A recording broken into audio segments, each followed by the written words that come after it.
Hello, everybody, and Merry Christmas to all of you. A great day to have you all together. And please invite your friends. Not many people yet online, but I hope soon they will be with us. This video is just to speak about the fear which Islam have from Christianity. You know,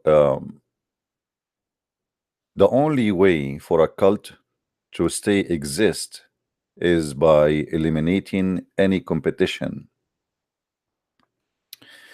Imagine you go to a restaurant and there's an order from the governor that you can eat only one kind of meal.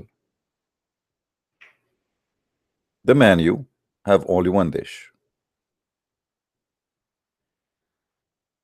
And the menu says what you should say even before the meal and after the meal and during the meal.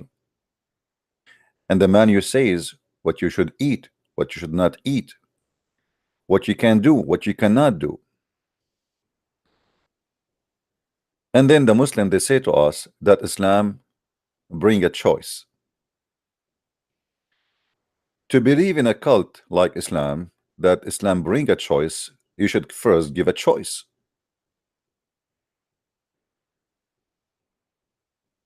I never heard of a cult speak of choices as much as Islam, but yet in Islam there's no choices. You cannot even choose what you want to be or what you don't want to be. It's one way to hell.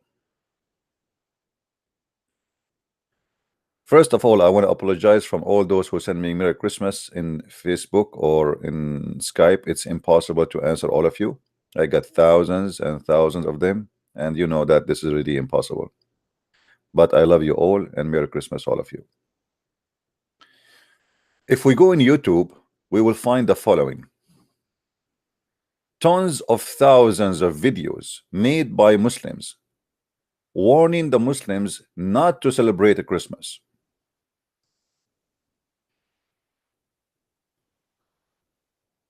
What is the problem? Is that because Christmas is a pagan practice, as they claim?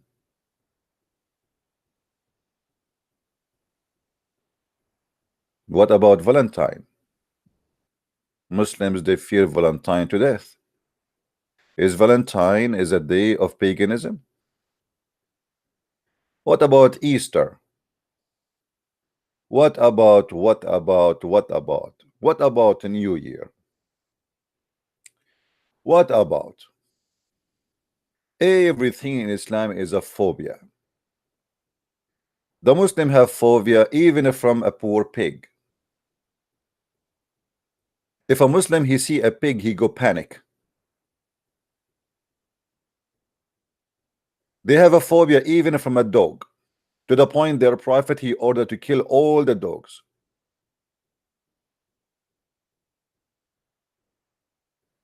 How to respond to Merry Christmas episode?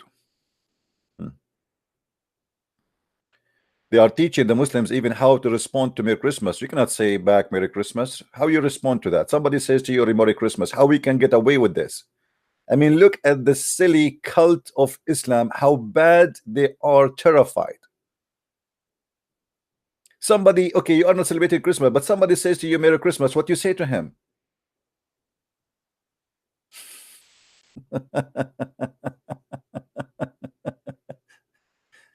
The name of a Christ is terrifying them. And the funny, by the way, the Muslims, they say to you, we respect Jesus. Do you remember the guy who called me from Pakistan and he said that he is a friend of Zakir Naik and he wanted to show me that Jesus is a bastard, as he claimed? Do you remember? Do you remember? If the Muslims, they respect Jesus, why there's tons of thousands of videos made to prove that Jesus is a son of an illegal relationship and he is a bastard? They say to you we love Jesus. The Quran say we believe in the birth of Jesus to be from a Virgin Mary, but the Muslims, they swarm the internet insulting Jesus. The same as Muhammad, he says he loved Jesus. But Muhammad, he said he is going to have sex with the mother of Jesus. Christmas is an insult to Islam, but having sex with the mother of Jesus is not an insult to Islam.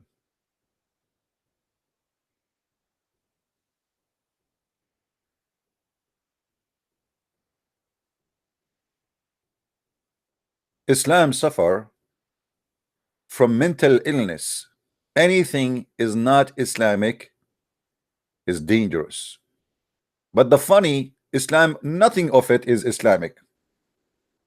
As an example, if you ask a Muslim, and by the way, my Skype is open, any Muslim can call me, only Muslims, please. Because always, you know, we are not like the same the Muslims they do. The Muslim, they have like a show or a program, and only Muslims, you know, like they don't allow anyone to call because simply they are scared from facing a debate, a real debate, real questions. Why you don't accept Christmas? Because Christmas he was celebrated by the 25th in December. It was the Sunday. Okay, hold on. The Orthodox Christians don't celebrate that day. Do you accept that day? Oh no, we don't, still will not accept it.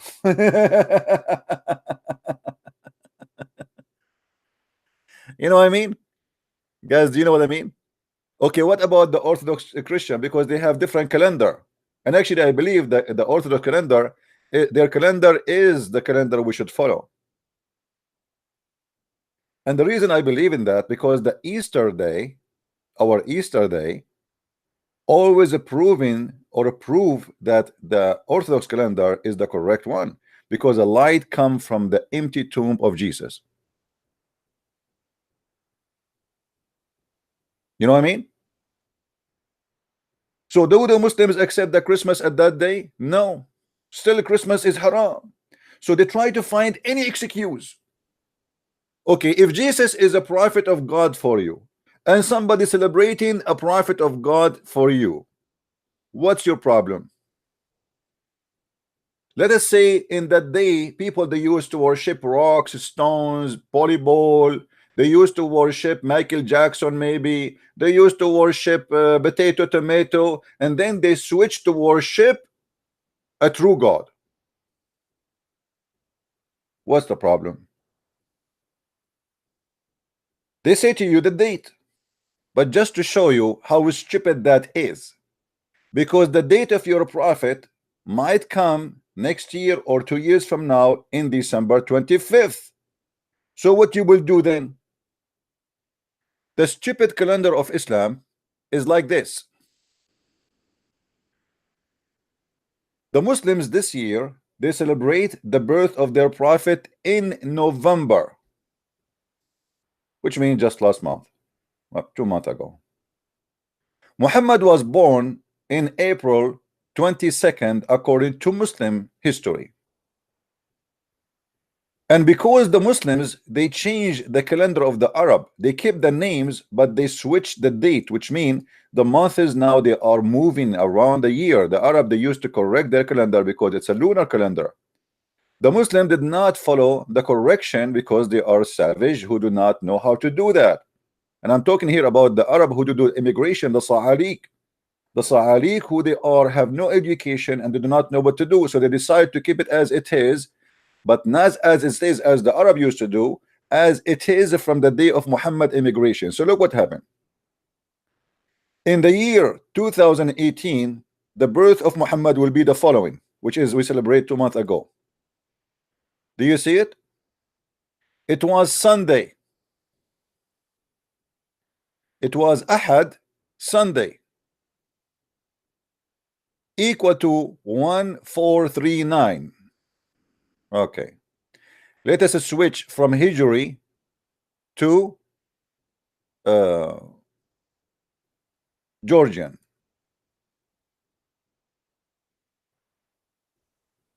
Convert. That will be December 25th.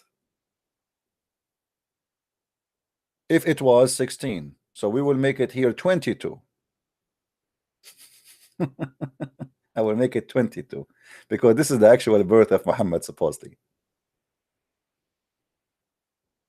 It is December 31st.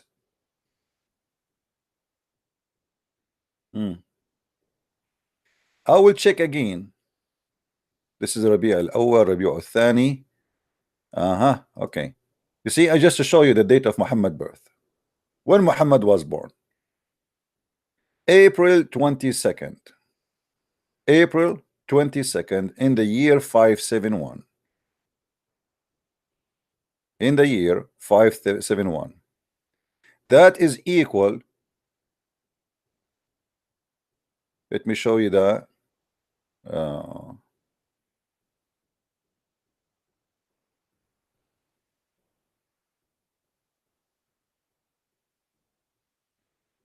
Rabi' al-Awwal.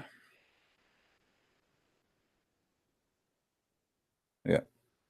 That equal to the 12th of Rabi' al-Awwal. So let's go to the 12th Rabi' al-Awwal. And we will go starting from 2018. Oh, sorry.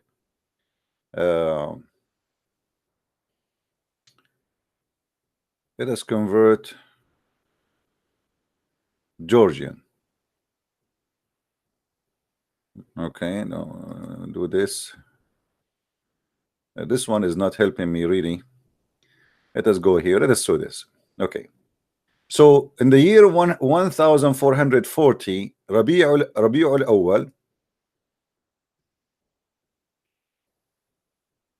is November 21st. What if we change it to 141?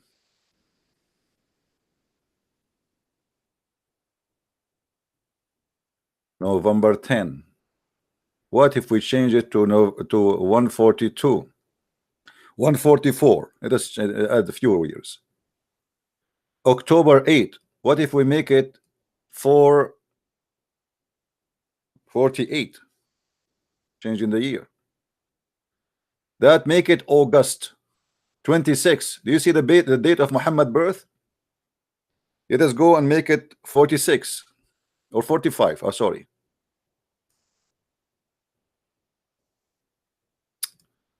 I have to do it again.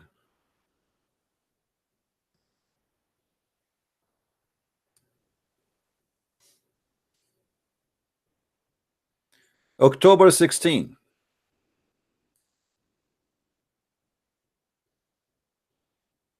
October 5. What if we make it in the year 400 or 500?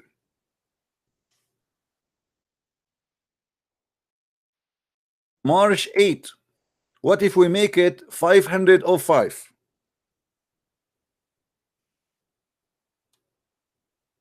Oh, you cannot do that. Okay, did not accept to go that far. So let us go back on time.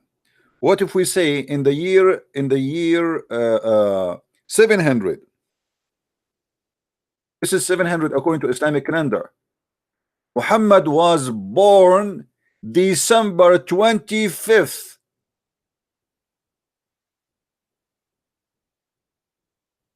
By the way, honest to God, it was a coincidence. I never thought that this would be the date.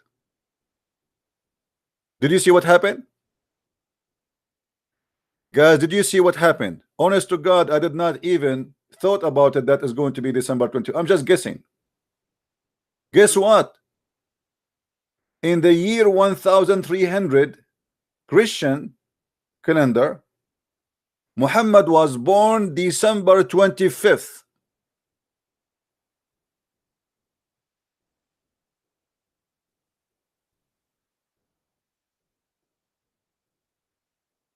Oh, it's Rabi' al-Awwal, not Rabi'. Here it says Rabi' al-Thani.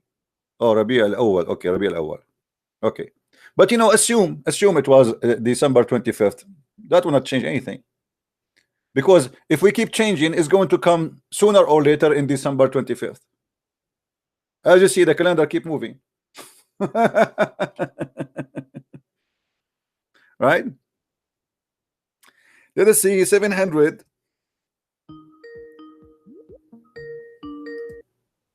Hello?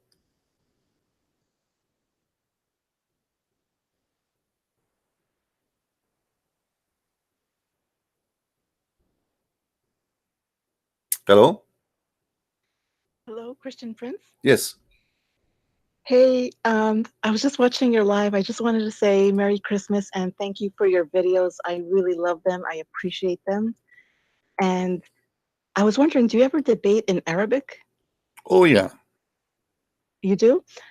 Okay, it would be interesting to see some of your Arabic debates if you ever You don't would want be to see interested them in. in Arabic. You don't want to see them in Arabic. In Arabic, Muslims, they go dancing crazy. They lose their mind. You can actually watch. There is one very well known. My debate with the head of the Islamic Shia in USA. His name Sheikh Hisham Al Husseini. In Okay. ABN TV, you can search for it, and you will see how the crazy guy lost his mind. Okay, I will search that. Yeah, Thank this you very guy, he much. was interviewed by Fox News more than 5 to 6 times. He was hired by as a consultant for George Bush, the idiot. And each time the Fox News they try to corner him about his belief, he get away because he's Shia. He play games, but with me he could not. So I don't know if you speak Arabic, you can enjoy it, and you will see the comment of the Muslim down there. They accuse me that I paid him to make Islam look stupid. Hmm. Okay, could you give once again the reference to that link? Maybe not now. Maybe later I can. Maybe somebody can in the text in the chat can find it for you. All right. Okay, well, Okay. thank you so much. Take care. Take care. Bye. Yeah, because remember, Christian Prince, when he speak English, he is speaking the limited English he have. Christian Prince, he speak Arabic. This is his native language. So the horse is full power. You know what I mean? You see, you will notice that sometime I have a limitation, and the limitation is clear because my language does not help me much. Sometimes I want to express myself in certain way, but I have limited words to use. You see, I don't speak a fluent English like maybe all of you, maybe. So because of that, then I found myself very limited. But in Arabic, I am a different level because English, you know, is not a problem for me no more. This is my native language, and then you will see a different person, right? Anyway, so the point here we are trying to say that Muhammad birth date sometime is in December, sometime in January, sometime in February, sometime in like October. Guys, I want just Muslims to call me, please. I don't want to take, I took this lady call. I thought she is a Muslim. Only Muslims call me now, please. Please. Let us hear the other side of the story. All right. I don't want to receive calls, people saying to me, Merry Christmas. Thank you very much. I'm happy that you are celebrating the Christmas. We got it. You are here to teach, not just to say Merry Christmas. So as you see, the Islamic calendar is very funny and very stupid. Sometime Ramadan itself is in December, sometime it's in January, sometime is in July, sometime it's in August, sometime it's in November, sometime it's in October, same as the birth of Muhammad. So Muslims, when they celebrate, how in the world you celebrate that? They say to you, well, Islamic calendar is not correct. So why in the world your God Allah he chose such a funny calendar?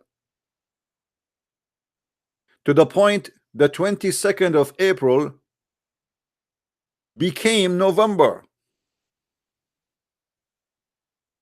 or December or January. Your prophet was born in the 22nd of April. Now, the Muslim they say to us, we refuse Christmas because it have a pagan roots. Look who is talking. Look who is talking. Isn't it you Muslims who are following everything in your religion based on pagan roots? What is the Kaaba? What is the black stone?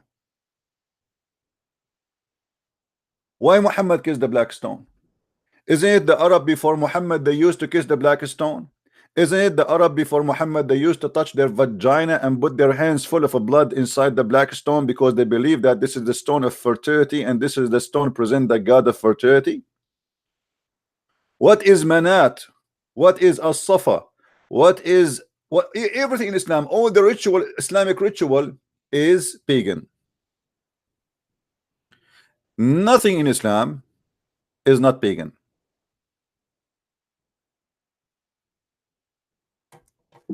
Even Muhammad, he told the Abdul that if you touch black stones,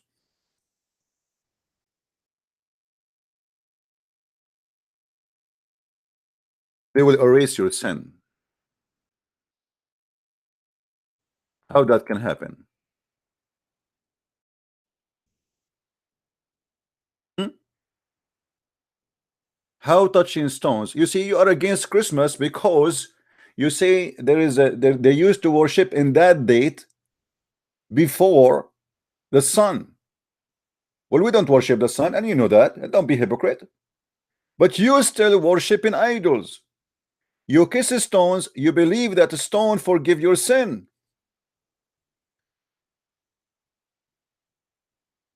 And let us show you what your prophet said.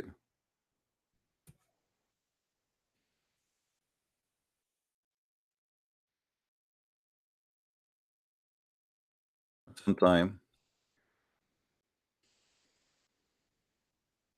this website.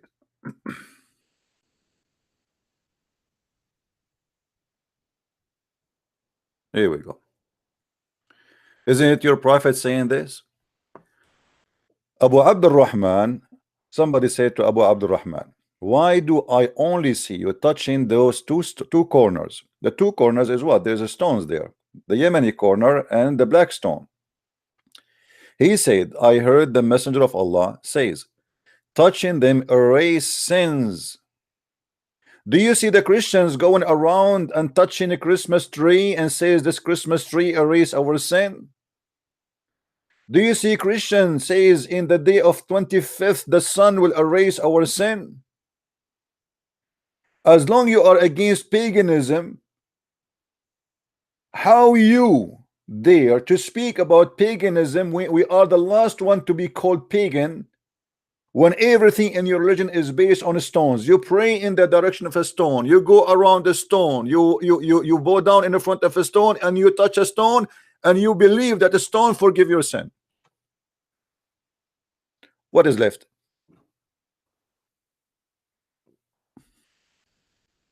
Any Muslim can tell me what is left? How in the world if I touch stones that my sin will be erased?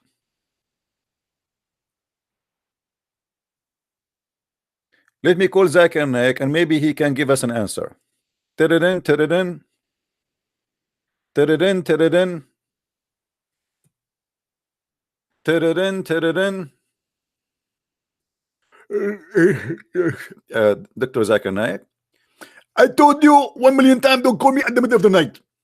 And I know exactly what you are going to talk about. Zakir Naik, how you want to know what I'm talking about? I was listening to you. How you said you are okay, you sound like you were asleep. I listen to you even when I'm sleeping. I put all what in your channel and I know exactly what the question. Okay, as long you know what is the question, what is the question? You are going to ask me why somebody broke the teeth of the Prophet Muhammad. No. Okay, you are going to ask me why the Prophet was full of lies. Not that one too. Okay, you are going to ask me why the Prophet he have sex with the child. His name is Aisha. No. Okay, I give up. What is the question? Okay. The question is why Muhammad said that if you touch the two corners which have this the black stone and the Yemeni corner which have the Yemeni stones, that will erase your sin. What is the explanation? First of all, in Islam, only Allah forgive the sin. Let us make it clear. But because the Prophet said in different hadith that the black stone is the right hand of Allah. The black stone is the right hand of Allah. So Allah have a hand from a stone? This is because you are stupid, you cannot understand. Let me explain to you. The black stone is the right hand of Allah, which means it is in earth present in the hand of Allah. So that the second you kiss it, you are kissing the hand of Allah. Thank you very much. Don't call me again. I will call the police for you. The black stone is the right hand of Allah. Any Muslim? Hmm?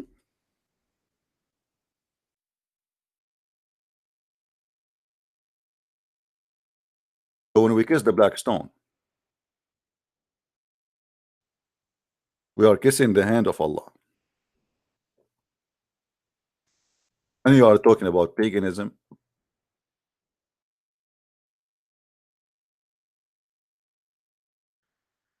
If there is any Muslim would like to call us. Anyone? I will take you to an Islamic website so we can read together how the Muslims explain this funny pagan black stone. You see, once I called an Islamic, they have not, I chatted with them actually. They have a website called like Convert to Islam something. They have a chat. It's like you open the website in the corner, they like ask me. So I asked the person there, why? I said, brother, I have a question. Why the prophet he kissed the black stone? He said, because it's holy. I said, and why it's holy? The guy in the other side took him like 5 minutes and he answered saying, because the prophet kissed it.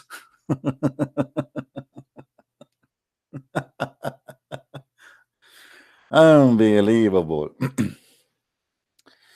I read article about the black stone and I wanted to be sure about the soundness of the hadiths and report whether they can be accepted or they are fabricated. Mawdu'a. May Allah reward you with good reward. The article says, yes, there is only one stone on earth that float in water.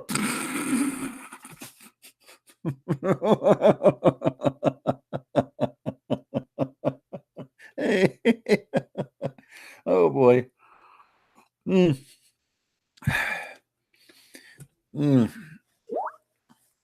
Any Muslim have a comment?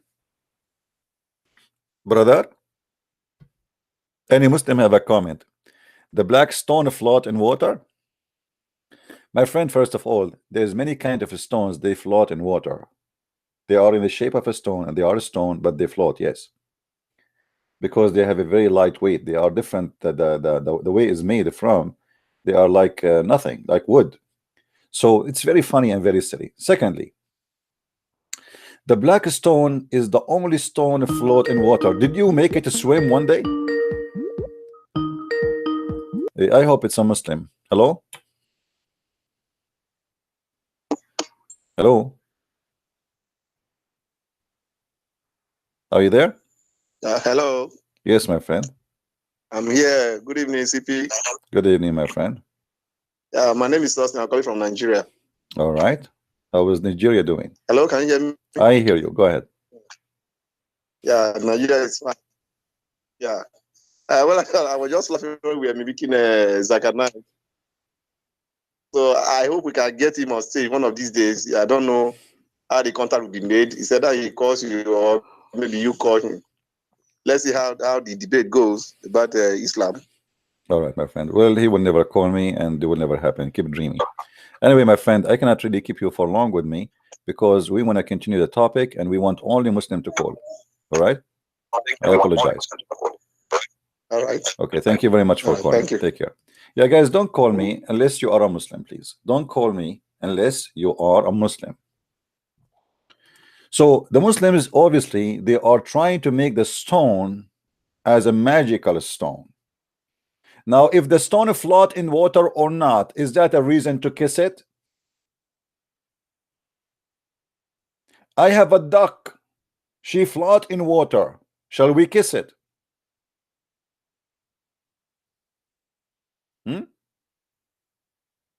We have two signs in our stones. It float in water and it does not get hot on fire.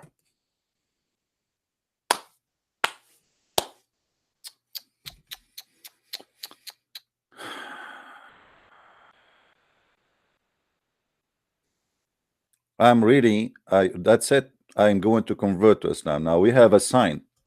You see, the Muslim, they have Jesus who walk in water. They have Jesus who resurrect people from death. They have Jesus who can make the blind see. They have Jesus who can make the one who cannot walk by saying to him, just carry your bed and walk. But they don't want to celebrate the birth of Jesus, but they want to kiss a stone. Stone, because a stone does not get hot by fire. And this is, by the way, all of this is fabrication. I mean, where do you get this from? Like, did you put it in fire? Did you make a barbecue in it? When the last time you Muslims you did barbecue with the black stone?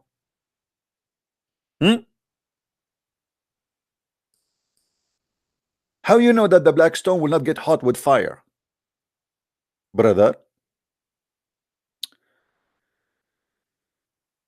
Unless you did a barbecue with it. Let us continue. So he brought the stone and had been wrapped with the perfume, warped in brocade to make him think that this was a black stone. What? Abdullah ibn al-Aqim came and said, we have two signs of our stone. It's afloat in water and does not get hot fire. So he brought a stone, had been wrapped with perfume and warped in brocade to make him think that this was the black stone. Somebody tried to deceive them and say this is the black stone. They place it in water and it sank. This cannot be our stone. Our stone knows how to swim. I mean, let us face it here. This cannot be the black stone. And then they put the fire in it and cracked. Man. Then he brought another stone and he did likewise. And the same thing happened. He brought the black stone and put it in water and it's afloat. Let us continue, man.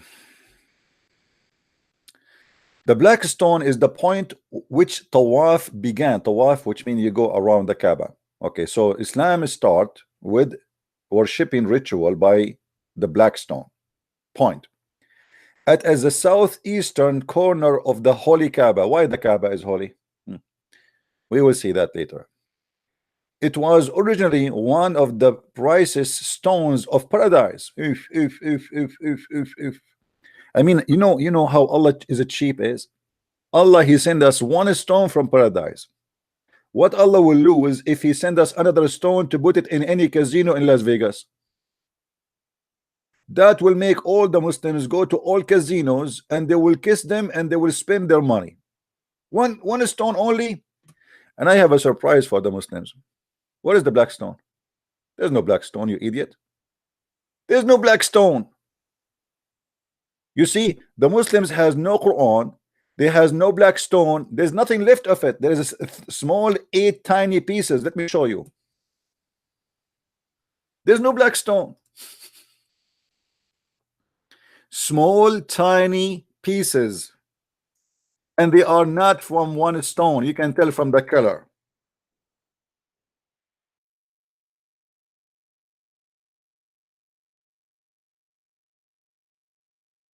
Let's go to images. I'll try to find you an image. Here we go. Let us see if we can find something bigger. All right, let us zoom in. Do you see, guys, what the black stone today is? There's nothing left of this black stone. There is a small 8 pieces. I don't know if you can see them. Let me put an arrow on the stones. The rest is an ox. Sorry, it's a wax. The rest is wax. It is not the stone. You see this color here? This is not a stone. The stone is here. Do you see it? Small, tiny 8 pieces. And here we have a problem. Exactly 8 pieces.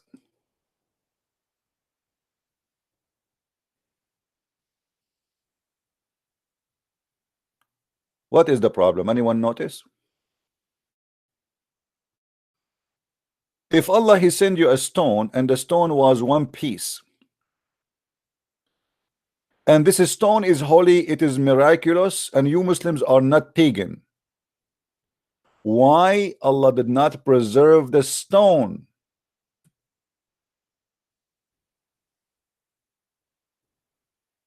What happened to the stone? You can go to YouTube and search for black stone maintenance. You will see them how they every few weeks they have to repair the wax around the stones. And the wax is made from a mix of wax and perfume and etc. Supposedly will make the black stone not to stink because tons of thousands of people kiss it and lick it. Yummy. So when you say to me we have a black stone and the black stone is holy, obviously the holy God of Islam could not protect his stone. Not only that, if we go right now and search in YouTube about the destruction of the Kaaba and the kidnap of the black stone, you will find that Hassan al-Qurmuti, who is a Shia sect, he destroyed the Kaaba and he screamed in the middle of the Kaaba saying, Allah, Allah, where is your birds, huh? Because why he's saying that? Because there is a chapter in the Quran, it's called the chapter of the elephant. Why it's called the chapter of the elephant? Because supposedly there is an elephant army came to destroy the Kaaba. And Allah, he sent birds like F-16 birds, and they throw rocks at the army.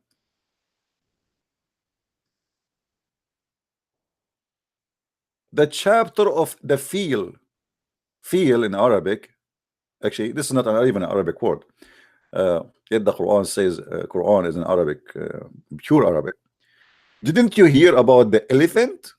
Okay, what happened to the elephant? Did you see what Allah did to the companion of the elephants? Okay, what happened?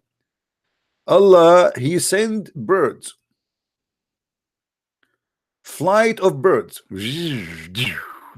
F-16, and they throw rocks made from packed clay. I mean, look at those rocks. They have a manufacturer of packed clay.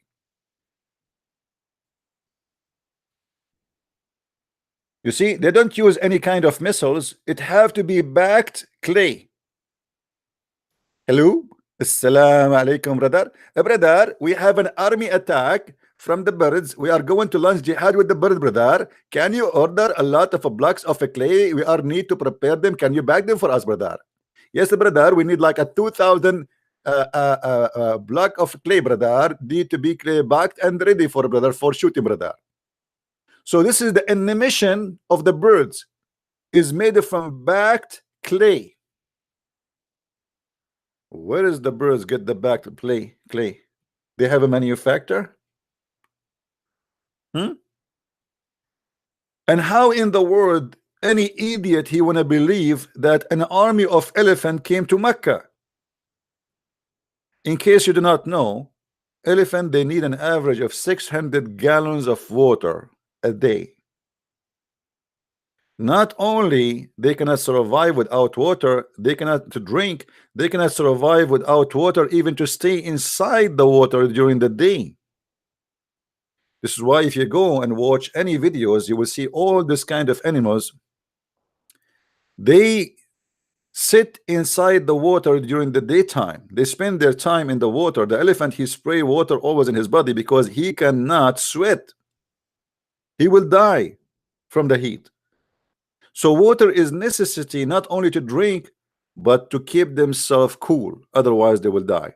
So now we have an elephant army coming to the Kaaba to destroy the Kaaba, and now we have a bird flying, carrying rocks made from packed clay, and then they throw their rocks at the army.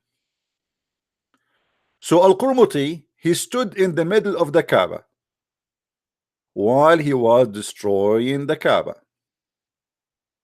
and he did scream saying, Allah, where is your birds? Where is your fighting birds?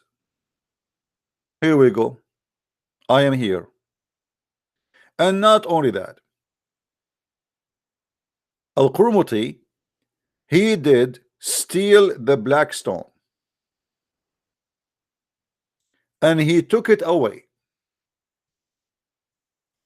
and he made it as his personal private part stone for centuries. Sorry, I mean, like for decade. According to Muslims, 21 years.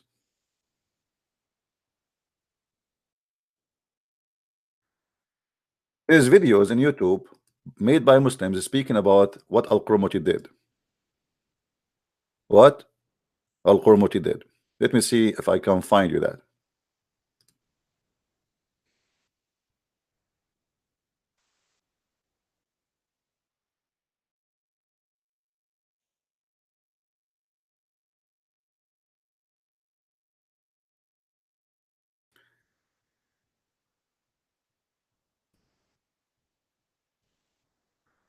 If you go in YouTube and you search, you will find tons of stories. All of them, they are funny. And here as an example, there's a movie made by Muslims about how the birds they defend the Kaaba, as you see it in the top. Then you will see another video.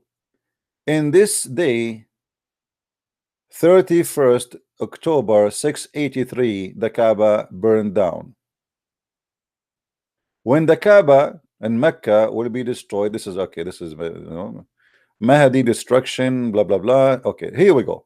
This is a sheikh here. He is speaking about how the Kaaba was destroyed and how Al-Qurmuti was screaming, saying, "Where are your birds, Allah? Where was the birds of Allah when Al-Qurmuti destroyed the Kaaba?" And he took the black stone. And not only that, the Muslims confirm when Al-Qurmuti took the black stone, it was in different size, in different weight. When the Muslims got it back, the stone was a lot smaller and a lot lighter. The Muslims explain that, they say, because when he took it against its will. The will of who? Of the stone. And when the stone came back, it was light because it was happy to be back to the Kaaba.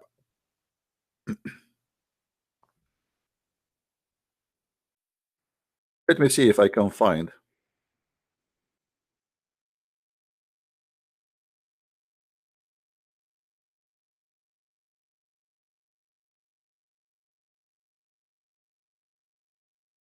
Hadith in Arabic, in English, sorry.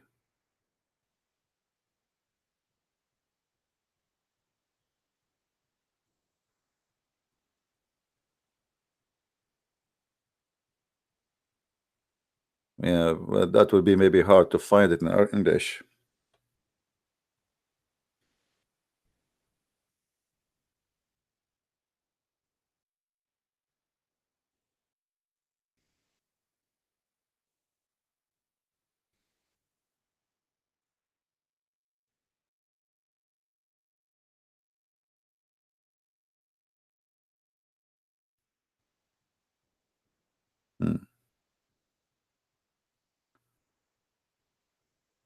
Let us see.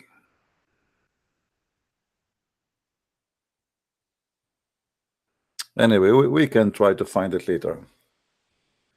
Sometime, but the important is, obviously, this black stone is nothing but a pagan practice. The same as As-Safa and Al-Marwa in Islam.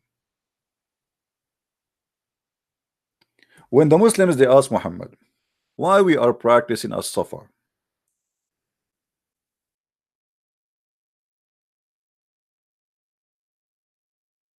And the Muslims, they rejected in the beginning to practice As-Safa and Al-Marwa because this is a pure pagan practice.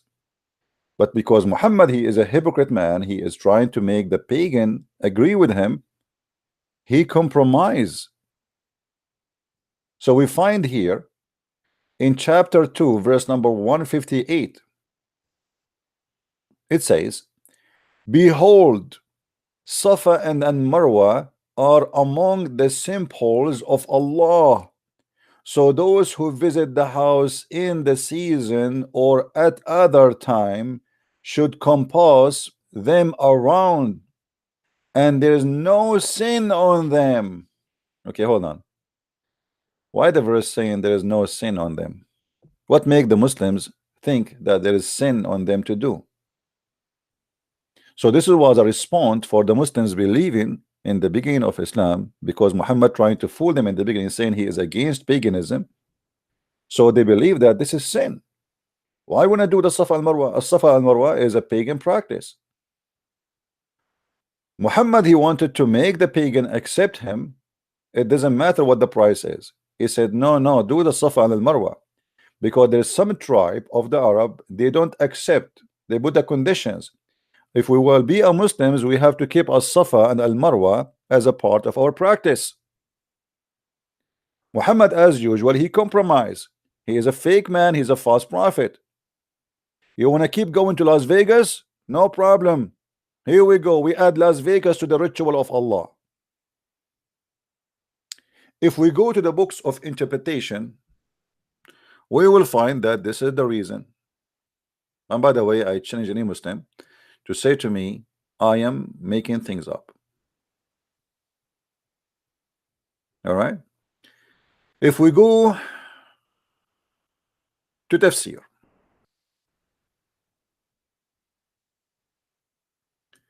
and as you see, this is chapter 2, verse 158, Muslims. All right. Chapter 2, verse 158. We will choose it in the front of your eyes.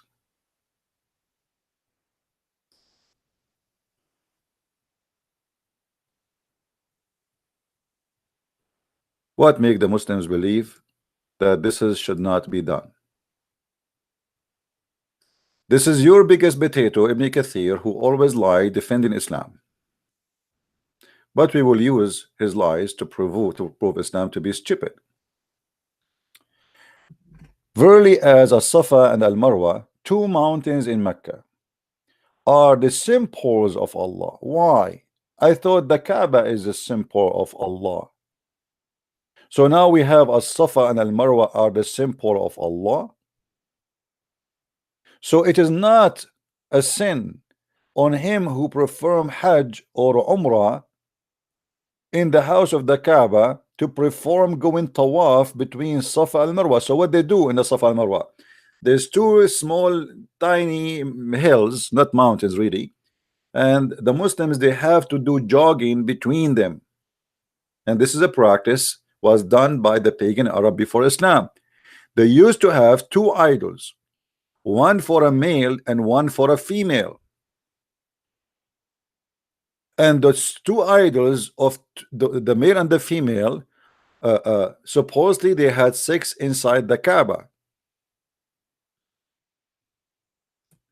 Here it says, Allah said, by Allah, it is not a sin if someone did not perform tawaf around them.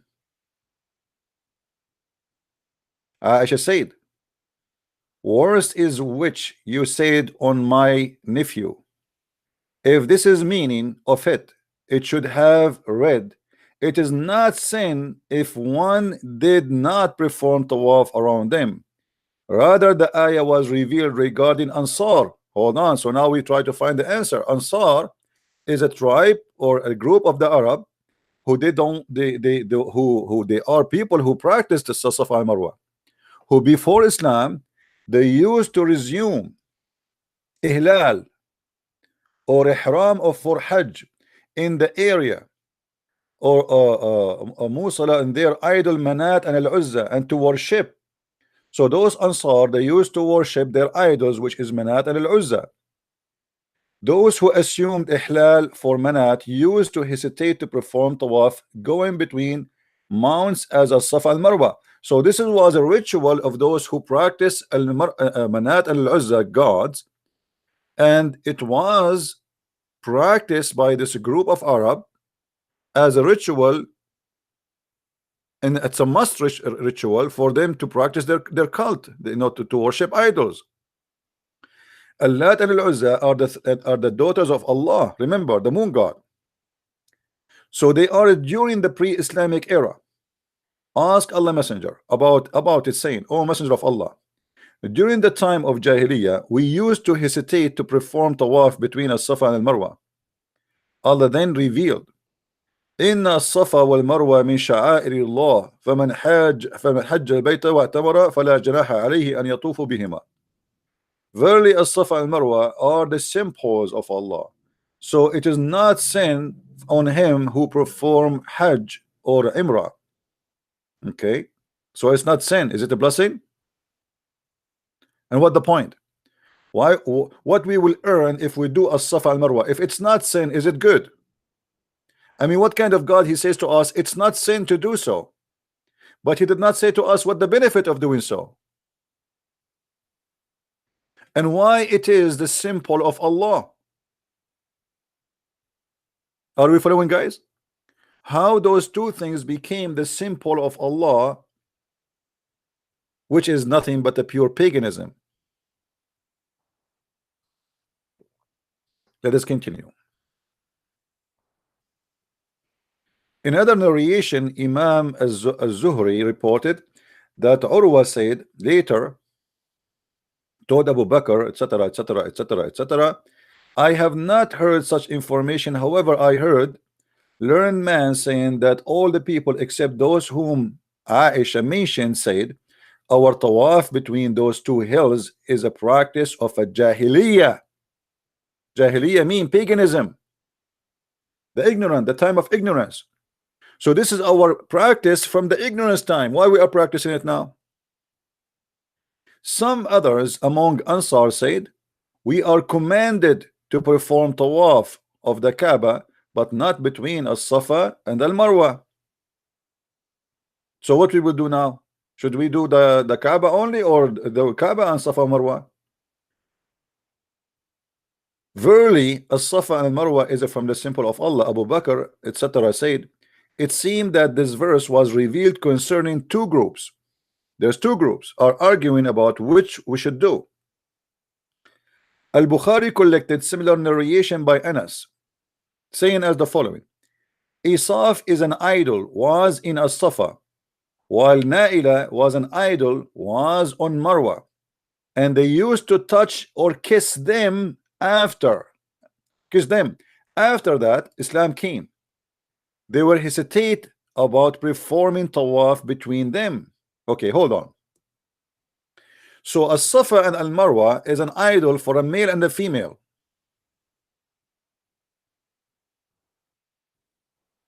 And the Arab, they used to go and kiss them.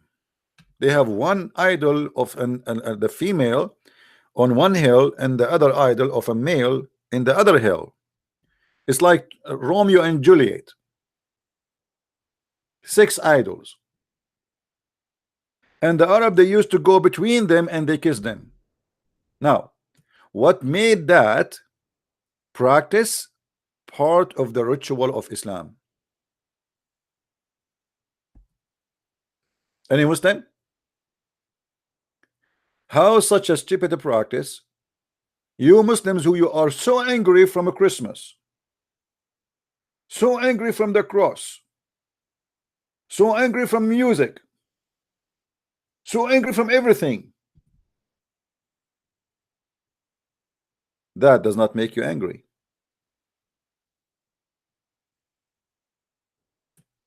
And we continue with the paganism of Muhammad. The wisdom behind legislating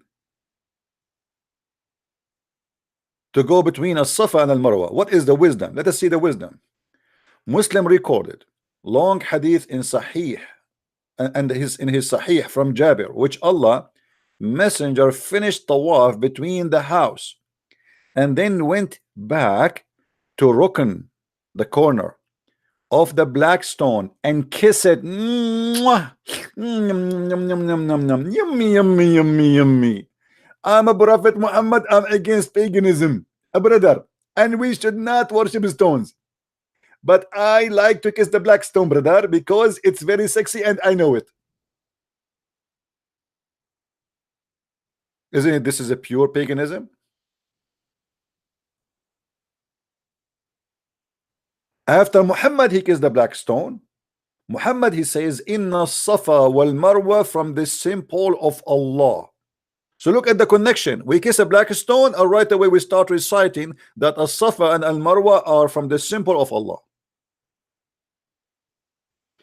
We wish you a happy Safa. We wish you a happy Marwa. We wish you to kiss a stone. All of you Muslim. We should kiss a stone. We should kiss a stone because it's not a pagan and this is halal. We wish you a Safa Safa. We wish you a happy Marwa. We wish you a happy stone. Let us kiss it over the phone. Are you happy now? I hope you are not getting offended.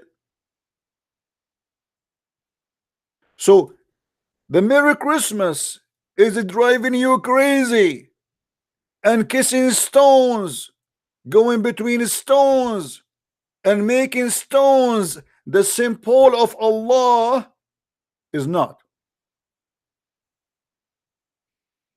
Hmm?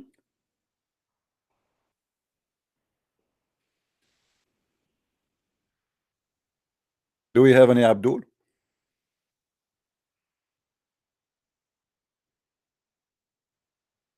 I never heard of a religion, oh sorry, cult, speak too much of things when they practice the opposite. As an example, the Muslim, we say we are against adultery. We are very conservative. We are very conservative, my friend. But the Prophet, he said, if your wife is a whore, enjoy her with the rest. Hmm? If your wife is a whore, okay, it's okay. Enjoy her, brother. Hmm? A man, he came to the Prophet and he said to her, he said to him, Prophet, my wife literally is a whore. Anyone, he can touch her boobs, he can touch her bum, he can play with her, he can have sex with her. Asking the Prophet for what he should do. And the Prophet, guys, is very conservative. This is Muhammad. Are you kidding me?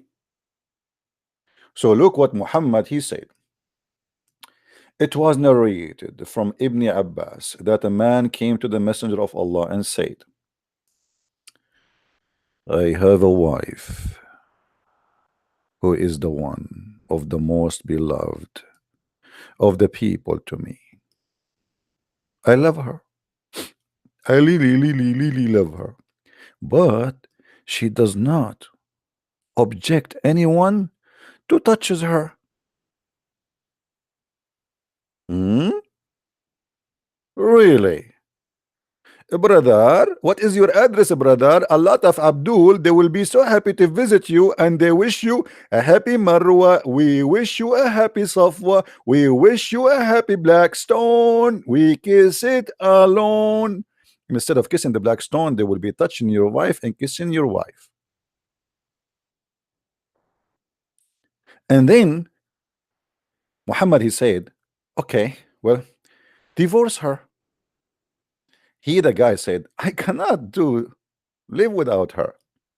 Muhammad, he said, then stay with her as much as you need to. That's it. Actually, in the hadith, it says, stay with her and enjoy her as the rest with them. If you go here, this is the same hadith. Look how the Muslim changed the translation. Muhammad, he says, then enjoy her. I mean, okay, she is enjoyed by many other men. You enjoy her too. This is a very conservative prophet advising a Muslim man to enjoy his wife with the rest of the men. Open-minded relationship, open relationship. You sleep with her, they sleep with her, all of us, we sleep with her. We are communist in sex only. We Muslims are communist only when it's come to sex. We share. This is a prophet of God. If we compare this to Jesus, the one who said that if a man he wished a woman in his eyes, he committed adultery. It's better for you to plug your eye, throw it away.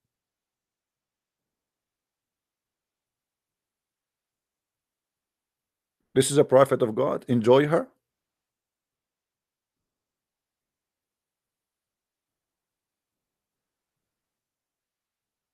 Muslims, when they say things to you, we are against adultery. This is the religion of adultery.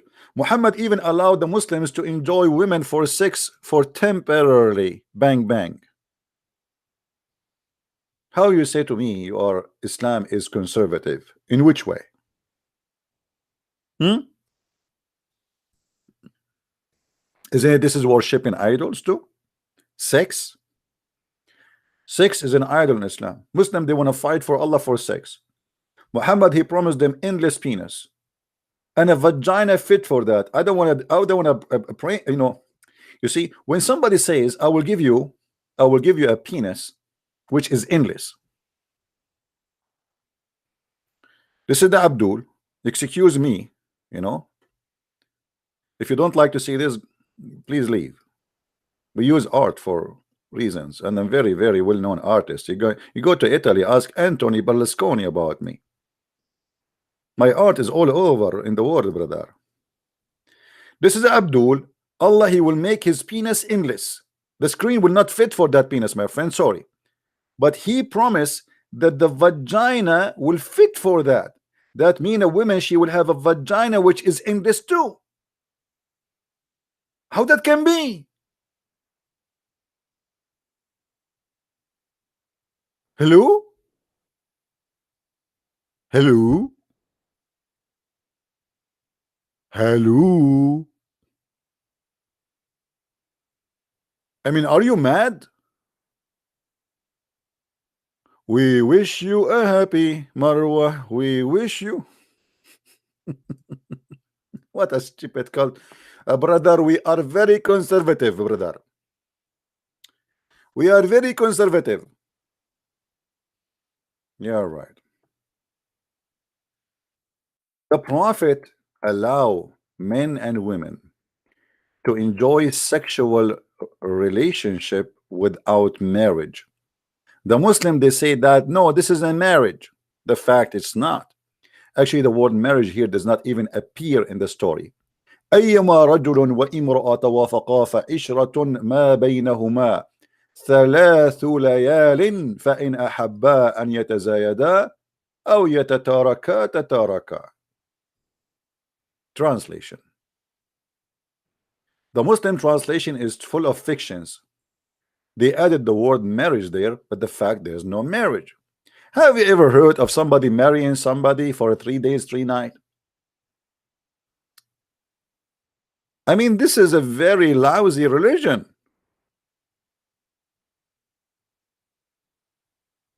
Hey, brother, imagine yourself, you want to go to Los Angeles, brother, and you are a Muslim, conservative Muslim, brother. And your wife, she cannot go with you, brother, or one of them, brother, because you have a set of wife. Islamic set of wife, they come in packages, 4 wives at a time. And you cannot carry your wife with you to Los Angeles, maybe because of their heavy weight. What do, brother? You marry a woman in Las Vegas, you want to stay for 3 days, 3 nights, brother? Halal, brother. You can call a Muslima, her name is Fatima or Aisha or whatever, and you say to her, please, please, please, can we enjoy 3 nights, 3 days together?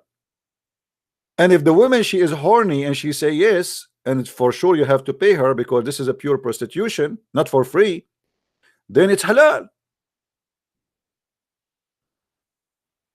What do you say, Muslims? This is the paganism of sex. Paganism is not necessarily about idols. Is anything you are addicted to, anything you are a slave of. Money is an idol. Power is an idol. Sex is an idol. And I see nothing in Islam except idol worshipping. From kissing the black stone, from practicing as-Safa and al-Marwa, for believing that a stone forgive your sin, to believe that God is a sex vendor, vagina vendor.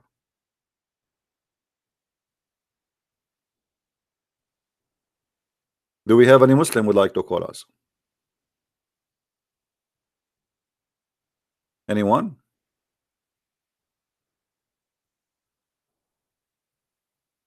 Do we have any Muslim want to prove us wrong?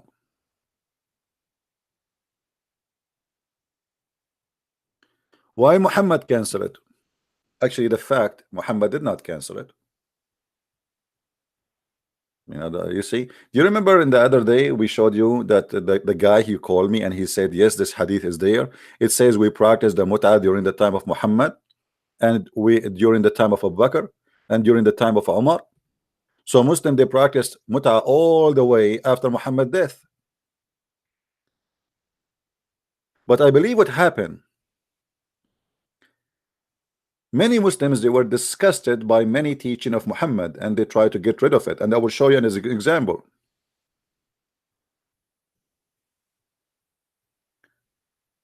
You remember the story where Aisha, she claimed that a goat, she ate the Quran. And by the way, the Muslim, they say to us that the Quran is not corrupted, but look what we have. The verse of stoning and breastfeeding for adult 10 times. We are very conservative nation. We believe that Allah ordered our women to do breastfeeding for adults 10 times. Hey guys, I apologize, I have to go because there is a woman here. She is a very good believer of Allah. She was giving me breastfeeding 10 times and there's one left. We did already 9 times. I have to go. Okay, I have to finish the times 10 times so I can sit with her. So this is a God who order women to cover their face. Brother, you cannot shake hands with me, brother, but you can shake my boobs and you can suck them. I mean, obviously we are very, very conservative.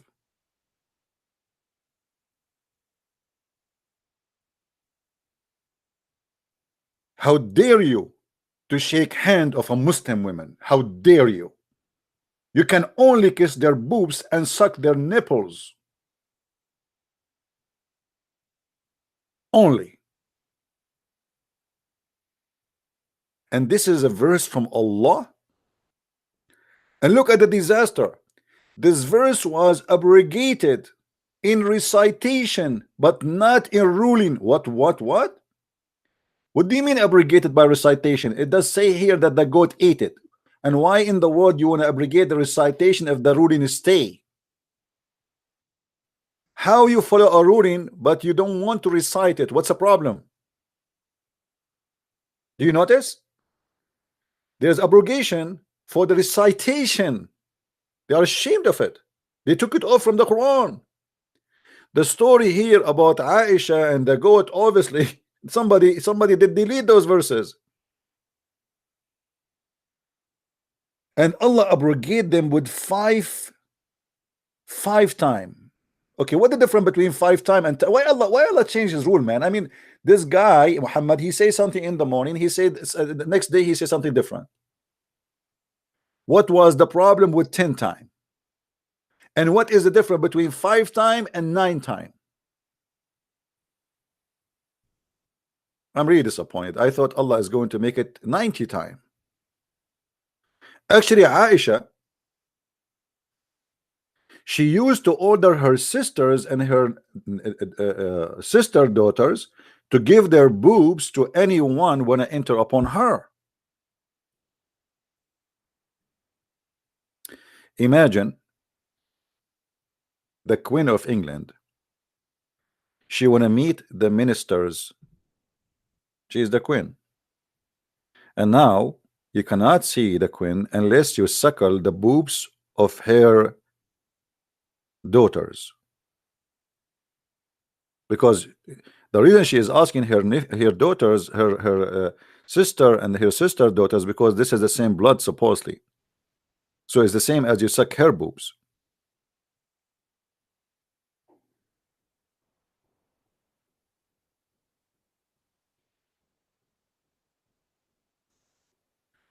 When a Muslim scholar, he made a fatwa, and the fatwa is that any woman she want to go in the bus or in the train, she have to suckle every man there. What? What?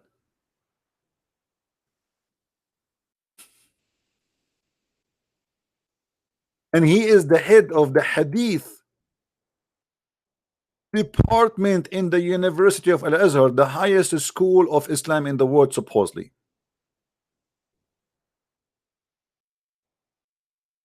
Let me show you the fatwa. I'm searching in private Google.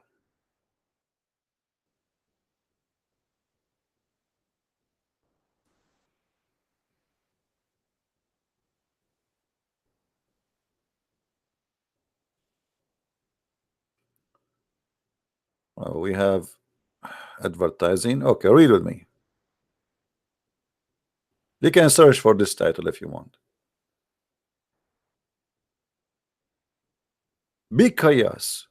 Because Sheikh Abdul Muhsin,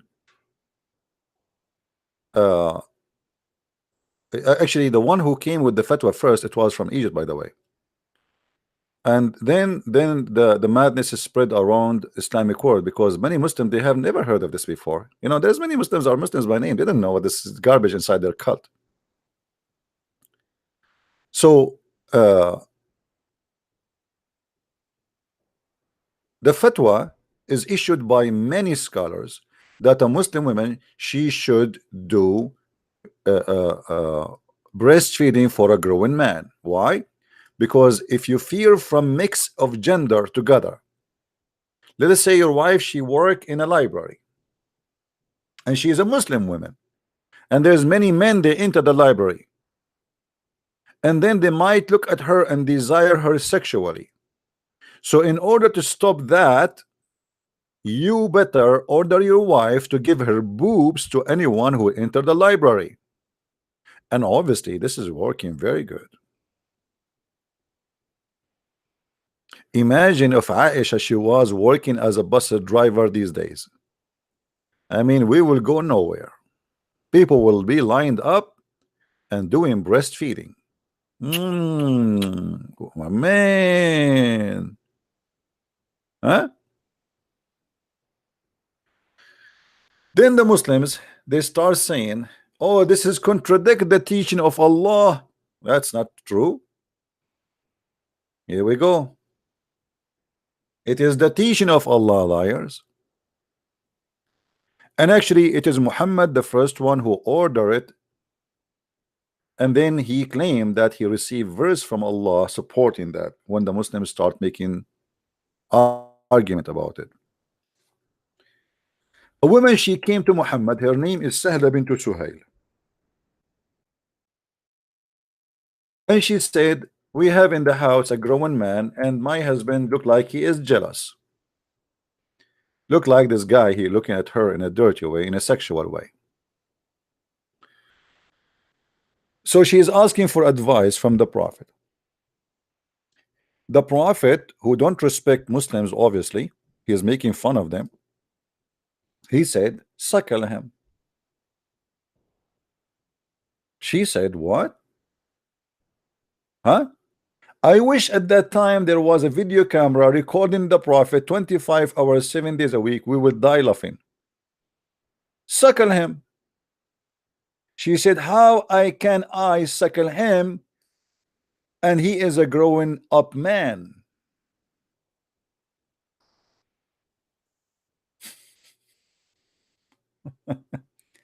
And you will see the Prophet, he have a big smile laughing. He says, yes, yes, I know he is a growing man. Suckle him. Suckle him. A laugh of a witch.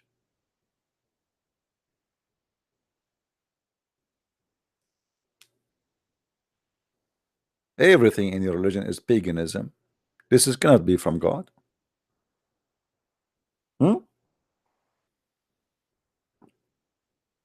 This cannot be from God. What is left of you? Somebody in the text, he says, I don't celebrate Christmas, I follow Christ. My friend, Christmas is the name of a Christ on it, and every day the Bible says, every day you celebrate the Lord is the day of the Lord. Every day you celebrate the Lord is a day for the Lord. So if you are a Christian you will not mind to add this day to your celebration because it has the name of Christ on it if you claim to be Christian. Christmas is a day of Christ, and any day can be the day of Christ. But you know, some people they decide to be silly. Like I follow Jesus. Jesus did not celebrate Christmas. I mean, how he was celebrating Christmas and why? Anyway, as you see, the Muslims and the devil, Obama himself, he fought Christmas for 8 years. The liberals, the left, the atheists, they fought the war the Christmas for 8 years. And the Muslims, they have tons of thousands of videos worshipping Allah, forbidding Christmas. So you want to join them? Do you want to join them? You see how much hate for the Christmas they have? The devil hate Christmas for a very simple reason. It has the name of Christ. We are not celebrating a date. The birthday of Christ will never come back again. And by the way, those who celebrate their birthday, they are just, I mean, looking for fun. I mean, there's no birthday to come back again. You are born, you know, 20 years or 30 years ago, and their day will never come back. That day, there's no equal date for it.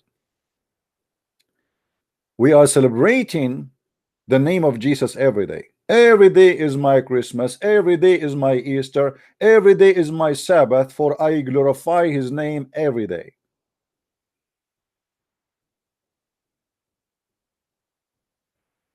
Now, if you have a problem with that, that is your problem, not mine.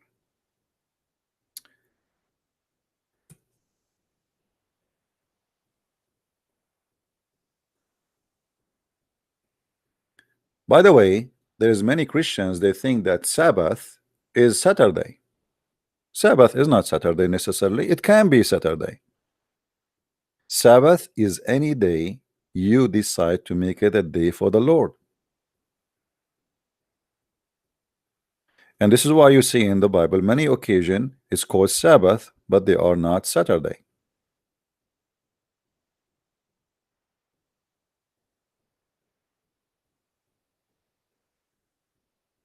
Do we have any Muslim here would like to call us? Mayday, Mayday. I want to kiss the black stone and I miss it. Who is going to call me and tell me how to do it? Black stone. I miss you, I miss you, I miss you, I miss you. You are a holy stone of Allah. You are the right hand of Allah. Paganism, huh? The funny too, that the Muslims they say, how you worship a man? How you worship a man? What? How you worship a man? Who worship a man? You Christians, you worship a man. You Muslims, you worship Muhammad. And your God, Allah himself, is a man. I forgot he's an octopus. There's a debate. Let us see if I can find it. Anyone remember my debate with Dr. Nabil Baikli and Imam Malik Sar?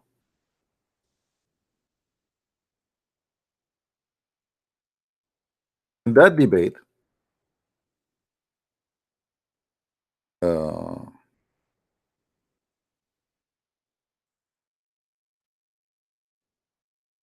a scholar who have PhD in Islam, supposedly, he said, yes, Allah have a leg, but do you think the leg of Allah is like yours?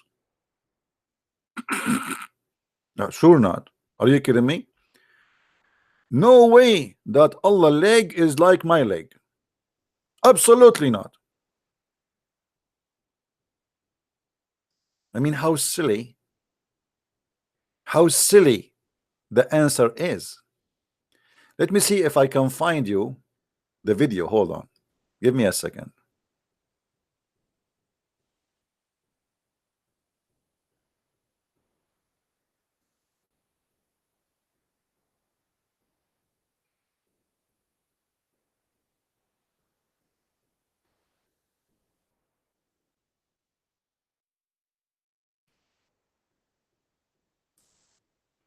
Let us see. Yeah, I found it. I'm not sure which series was the video. I mean, there's numbers of them. Like I'm trying to find which one. I think maybe it was number 9, number 10. Let us see. It is the water of the women and the water of the man. It Let us is see. Hold on. that it's coming from the chest. To take these towels real quick here. Okay. Well, I will. First there's The and sound is now not let us good. ask ourselves very easy question. I don't agree that this is the water of the egg. Okay, hold on. But someone he do not know anything about Islam. He is not, The sound is very bad. I don't know why this recording here is not Is good. this one day as in on the Vulcan formation that's present at that time? So when Allah talks Anyway, about days, it I does got a not question. mean Wait, the nothing here. same days that you and I let us understand. see. Okay. but this is There another was question nothing actually. here. This is another question. ID. Go ahead, sir. Well, we are Muslim by the grace of Allah. That's why we are Muslims. And again, the answer is still in the pudding. And that is that whenever Allah talks about days, just like you mentioned, that there are some days that are 1,000 years, there are some other days that I'm just are trying to find where he spoke about Allah. It's Look, not corrupt. Are you quoting the Quran or are you hold on. 63. And also in Surah 3:3. Book of Moses. Just to help you on the answer, this is Al-Qurtubi saying it clearly. This is your scholar. One day for Allah is. Could you please explain on it? We are Can I trying to. repeat my question or?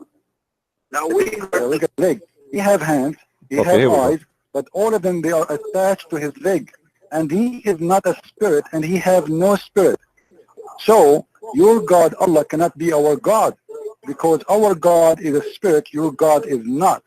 Your God is a leg. And honestly, none of us is going to worship a leg.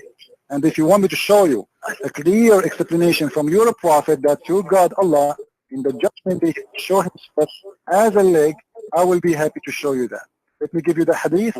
Again, the answer to this is according to Prince, with all respect to him, with all his knowledge about Islam, he's saying that our Lord, our Allah, our Creator, the Creator of the heaven and the earth, the one who Jesus said, according to the biblical, Ilahi, Ilahi, lima sabbaktani, my Lord, that he had reduced him to a leg. Well, thank you, but we humbly disagree with you on this. And Allah, whether you like it or you don't, my Allah and your Allah, He's the one who created you. He's the one who created the whole earth and whatever is on it. And what is Allah? We don't know what is Allah. Is He spirit?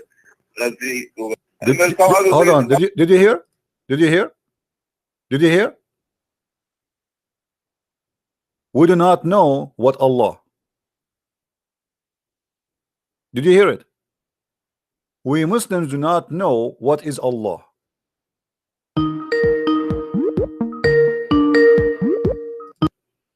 Hello?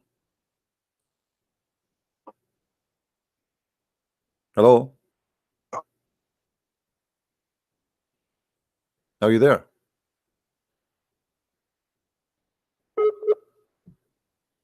Okay, my friend, if you have a weak connection, please don't call me, because there's no point. And don't call me and you have a naked picture of you. I mean, a Muslim wanna call me and you have a naked picture. Wear a shirt in your top. This is not a striptease club. So Dr. Nabil Bayaqli, who claimed to be a scholar, he said, we do not know if Allah, we do not know what is Allah, and we do not know what is Allah about, and we do not know if he is a physical being or he is a spirit. The fact, this is a lie. This is taqiyya.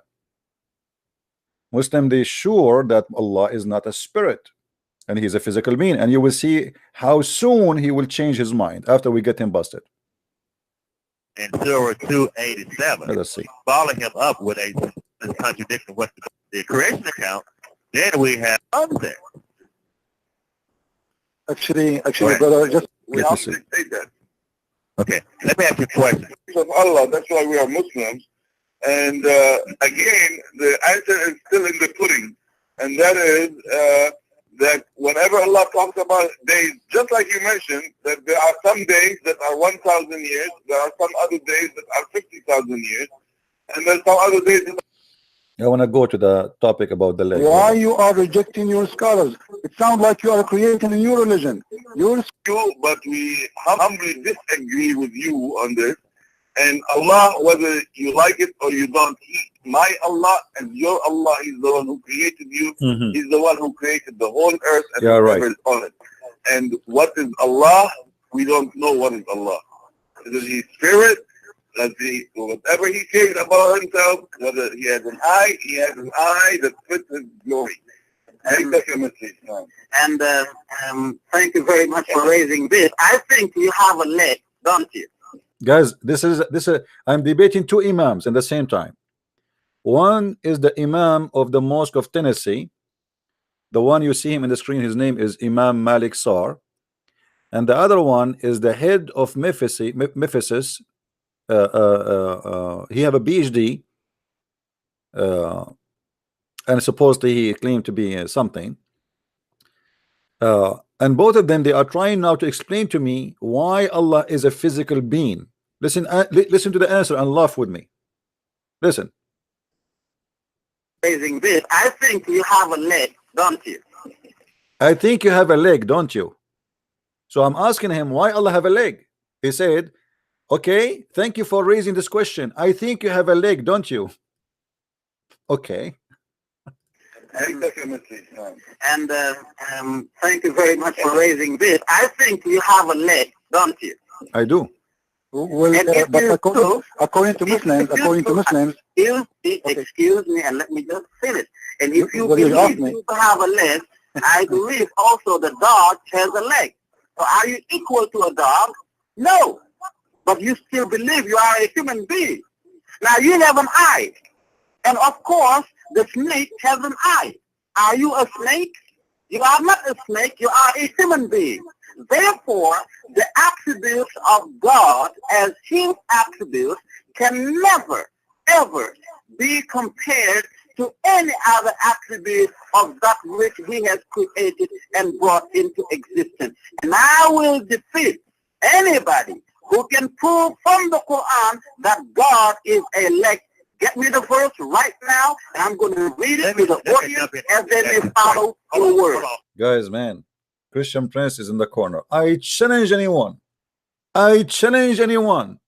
who can show me from the Quran that Allah is a leg. And now Christian Prince, you have to call a friend. Who is the friend of Christian Prince? Who is the favorite friend of a Christian Prince? That is Zakir Naik. And look how excited he is. And look how funny the answer. Okay, Allah have a leg and you have a leg. Does that mean the leg of yours is the same as the leg of Allah? Huh? No, my leg is nicer. I assure you. Look at this. Unbelievable. By the way, this is one of the reasons I took the mirrors out of my house, because I can, like even the mirror will be broken when they see the leg of a Christian Prince. I mean, look how silly the answer is. The question is, why you reject God to be a man, but you accept that your God Allah have a hand, have a foot, have a leg? What leg? What he's doing with the leg? We have a guy, his name is Falcon Sky. Falcon, how are you, my friend? If you speak English, Falcon, call me. If you speak Arabic only, شنو هذا يا عبدول؟ شو أن الله لا يسوءه سوء؟ شنو هذا؟ كلام فاضي يا رجال. كلام فاضي. All right. Let us continue. By the way, I wasn't speaking Arabic. I was, I think it was, I imagined myself speaking Arabic. I'm the same as the Prophet Muhammad. Okay, let me prove that to him. Let me ask this question. Are you saying that God is not spirit? Okay, you as a human being, They have a spirit. Hold on, Mr. Moderator. No, you know, when you teach sometimes, it is very good to take example from the person right in front of you, because that's what they may understand what you're saying. Not cutting you off, but I understand what you're saying about human being. I'm not So asking questions not directed towards human being. My question is, are you saying that God is not spirit? My question to you, as an answer to your question, is you as You see, guys, they don't answer. The guy, this is the host. He's not a debater. He's just a host, supposedly in the debate. But he's asking a question.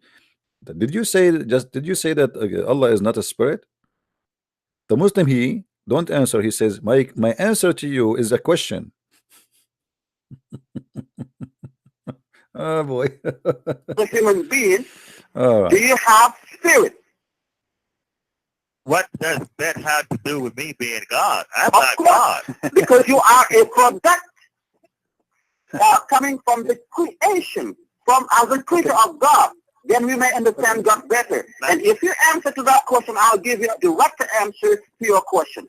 My point is, if God is not spirit, when the Bible said God is spirit, then my question to you will be, if the Quran said God is not spirit, then what is God? God is a spirit and a physical being at the same time.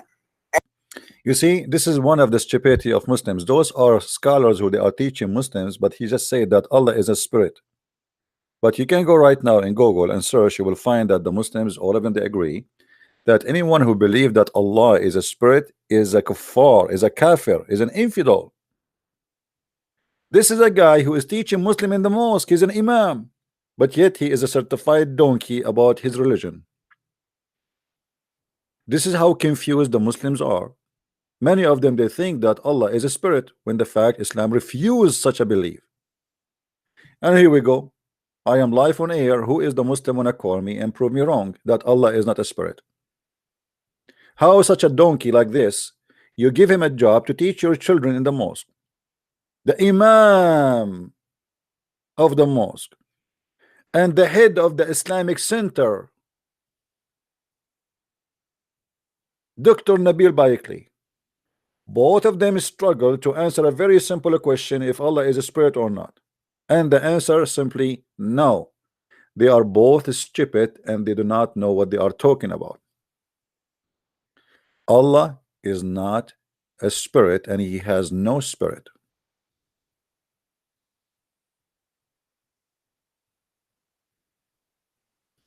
Now, as long they agree that Allah has a physical body, let us see how they will explain that to us more. And now, that's why, hold on, Mr. Moderator, now you have to listen when you ask a question. This is why I was referring back to you as a human being thinking, asking you, what are you? Clear on this. You stated that God is spirit and physicality, right? God has a physical being, but his physical being... See, he changed his mind now. A second ago, he was saying Allah is a spirit and a physical being. I think maybe he received some text from somebody saying to him, are you stupid or what? You know, they are in the mosque. There's many around them. They are trying to help them. This is called over radio. So they are in the mosque.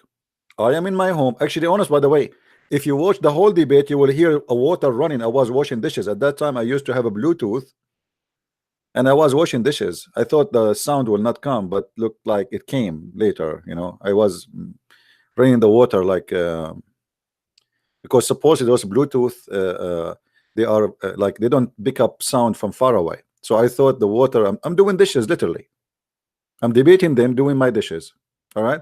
Anyway, his attributes are mentioned in the Quran, but he has nothing to do with what he has created as far as comparison is concerned. You can't compare him to what he has created. He is nothing like what he has created. the video continue. With what he has created as far as comparison is concerned. You can't compare him to what he has created. He is nothing like what he has created. All right, let me Therefore, ask he's you saying, something here, because we getting somewhere. Okay, if God, first of all, if God is pure existence, pure simplicity, meaning that he has no potentiality at all, no possibility to not exist or to be anything other than what he is, pure existence and simple. Now, if there was any physicality to God, then he would be undergoing change. Why is that? You follow my point? No. If you say God is pure existence, a pure actuality, he has no potential of any kind. Mm-hmm. You see, I can prove what you're saying using your Bible, but that's not the topic today. Now, anything, it is not demonstrated, not scientifically or physically, that anything that exists will have to go through changes. No. And you cannot prove that anything that exists will have to go through changes. That's one thing. And now you and I, as beings that are not perfect at all, of course, a perfect being as God would not be seen to us as I look at you or look at myself or anybody else, because he can I is have my time? perfect. That's why he is, hold on, excuse me please. Can I have my time? No, We got your point. We got no, your you point. don't get it yet.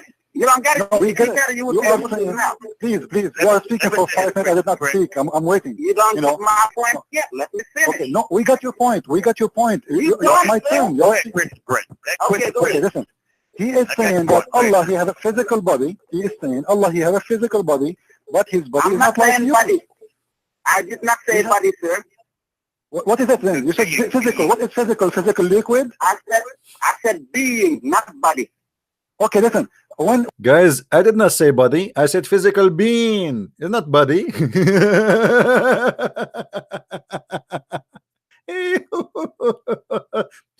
He said physical being, not body. Muslim, did you hear this?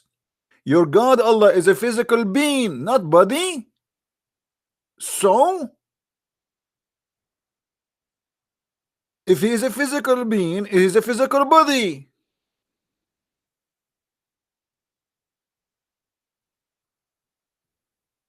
I said being, not body. okay, listen. When you're a prophet, he said Allah will show his leg. You just said you have a leg. The dog have a leg. Is that mean you are a dog? You agreed that Allah he have a leg. That leg is physical or it is a liquid. I want you to open please this hadith with me and read. You're a prophet there is speaking. This is the book 93, Hadith al-Bukhari, verse number 5. Hadith number 532s. Read it. You will see your prophet describing, saying, you will be able to see Allah. They said, how we will see Allah? He said, the same as you see the moon and the sun in the sky.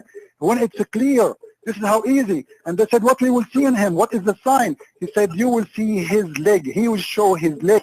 So Allah, he have a leg, and this leg has to be something physical. And you just agreed that Allah is physical being. Physical being. And the Quran said that Allah, he is going to show his leg.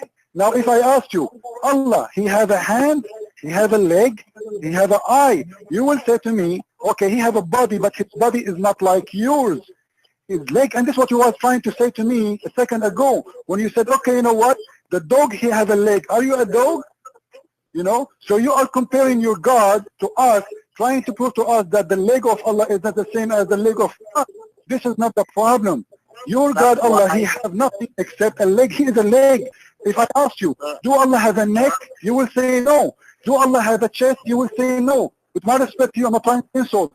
Do Allah have a waist or a butt? You will say no. So what is left? He is a leg. There is nothing left out of this God except a leg, have 2 hands, and 5 fingers. And you will see in Sahih al-Bukhari, your prophet saying that Allah will carry the earth in the top of his 5 fingers. So he had a physical fingers. He had a real leg. And if you know, I want you to remember that this show is recorded, and all the Muslims, they are going to listen to you again. When you say that Allah, he don't have a physical body, Muslims will come to you and say, from where you got that? Do you have a proof? I am asking you right now for the proof. I am showing my proof, which is Sahih al-Bukhari, from your report, saying that your God Allah has a physical body for real, and it is a leg. They ask him, are we going to see God? He did not say you will see him, part of him. He said, you will see Allah. How? He will show his leg. So please, admins, not everyone says something to me wrong. You put him in hide. Don't delete the message of the Muslims. All right? Don't do the same as the Muslims. Why you are muting the Muslims in the text? A Muslim, he says, Christian Prince, you are a hypocrite. Let him say that. What's wrong with that? Don't do what the Muslims do. Let the Muslims talk. Please. If we hide the messages of Muslims, we are doing the same as the Muslim. As long he is not cursing, as long he is not saying bad language, as long he is not using death threat, you don't hide his message. So what the point of being here then? If we do the same as they do, the Muslim, they don't allow anyone actually to chat because they are scared of the opinion of someone else. All right, don't worry about deceiving. We are here, nobody can deceive us. Do you think somebody can be deceived that we are teaching? Come on, take it easy on them. Let the Muslims talk. Only if somebody use a very filthy language or start stalking somebody or start insulting ladies or females in the chat, then you mute them. You deserve it. But somebody says, Christian Prince, you're a liar. So what? Hypocrite. You are okay, say it. So what? Let him say what he think, and we will get him busted. Let us continue. What is I'm going to read the hadith for you, and I'm sorry. The hadith is saying, أنتم سترون ربكم يوم القيامة كما ترون القمر ليلة البدر. That's the hadith. And supposedly he's speaking Arabic now. This guy is squeezing his bum to make it look like Arabic. And this is the Imam of the mosque. You were referring to. We know it very well. Now, God has a leg. God has hands. God has fingers. Hold on, sir. You have to listen now if you want to learn. No, listen. Yeah, just wait. Read the hadith after. Sorry, I mentioned by mistake this hadith. This is hadith number 532C, not S. C. I know the hadith you were referring. That's why you have to read that one, please. You don't get read that one, please. Listen to me. Okay. You have to listen. Okay. We believe that God, all these that He has mentioned in the Quran, or Prophet Muhammad, he has mentioned in the hadith, authentic hadith, those attributes are true, and we believe in them as they are, as it is mentioned by Allah and His Messenger. Now, I asked you yourself earlier to show you that I'm not comparing God with you. I said to you that you have a leg and a dog has a leg, but you cannot compare yourself with a dog. That's what I'm saying. Now, do not put words in my mouth. I did not say God has a body. I say a physical being, because you and I have not seen God yet, and inshallah we will see Him yawm al-qiyamati, as the Prophet said, inshallah ta'ala. Now you just listen now and let me conclude inshallah for this question. Now, for what you mentioned, it is true that those attributes are attributes of God. But if you are taking those references, why can't you take the other reference that says, Laysa kamithlihi shay'un wa huwa as-sami'ul basir? Allah, I just told you. Hold on. You have to hold on now and listen. Allah, there is nothing like Him, as He is all hearing and all seeing. One moment, let me jump in here. I got your point. Let me jump here and say, because I think that you're trying to have it both ways. Islam is trying to have it both ways. first of all, you state that God is absolutely simplicity. Right? That's your words. That's your words, sir, not my words. Okay, but let me state this here. God is absolutely simple. God is simplicity. In other words, when I say that God is absolutely simple, God is simplicity, I'm saying to you that simple means without parts. That's what I'm saying. Simple means without parts. But what has parts can come apart. So if you say that God has parts, then what has parts can come apart. Simple means indivisible. God is not capable of being divided. There are no seams in God. There is no place in which the fabric of his being can be torn or come undone. God's simplicity means that he is absolutely one. Not only does he have unity, but he is absolute unity. You see? So therefore, you cannot contribute parts to God. Now, great. And I once again, for the people listening, and I'm sorry, dear brother, just for people listening, you said you used the word simple and simplicity, and whatever word you use, it did not come out of our mouth. We said that God I'm just making my case.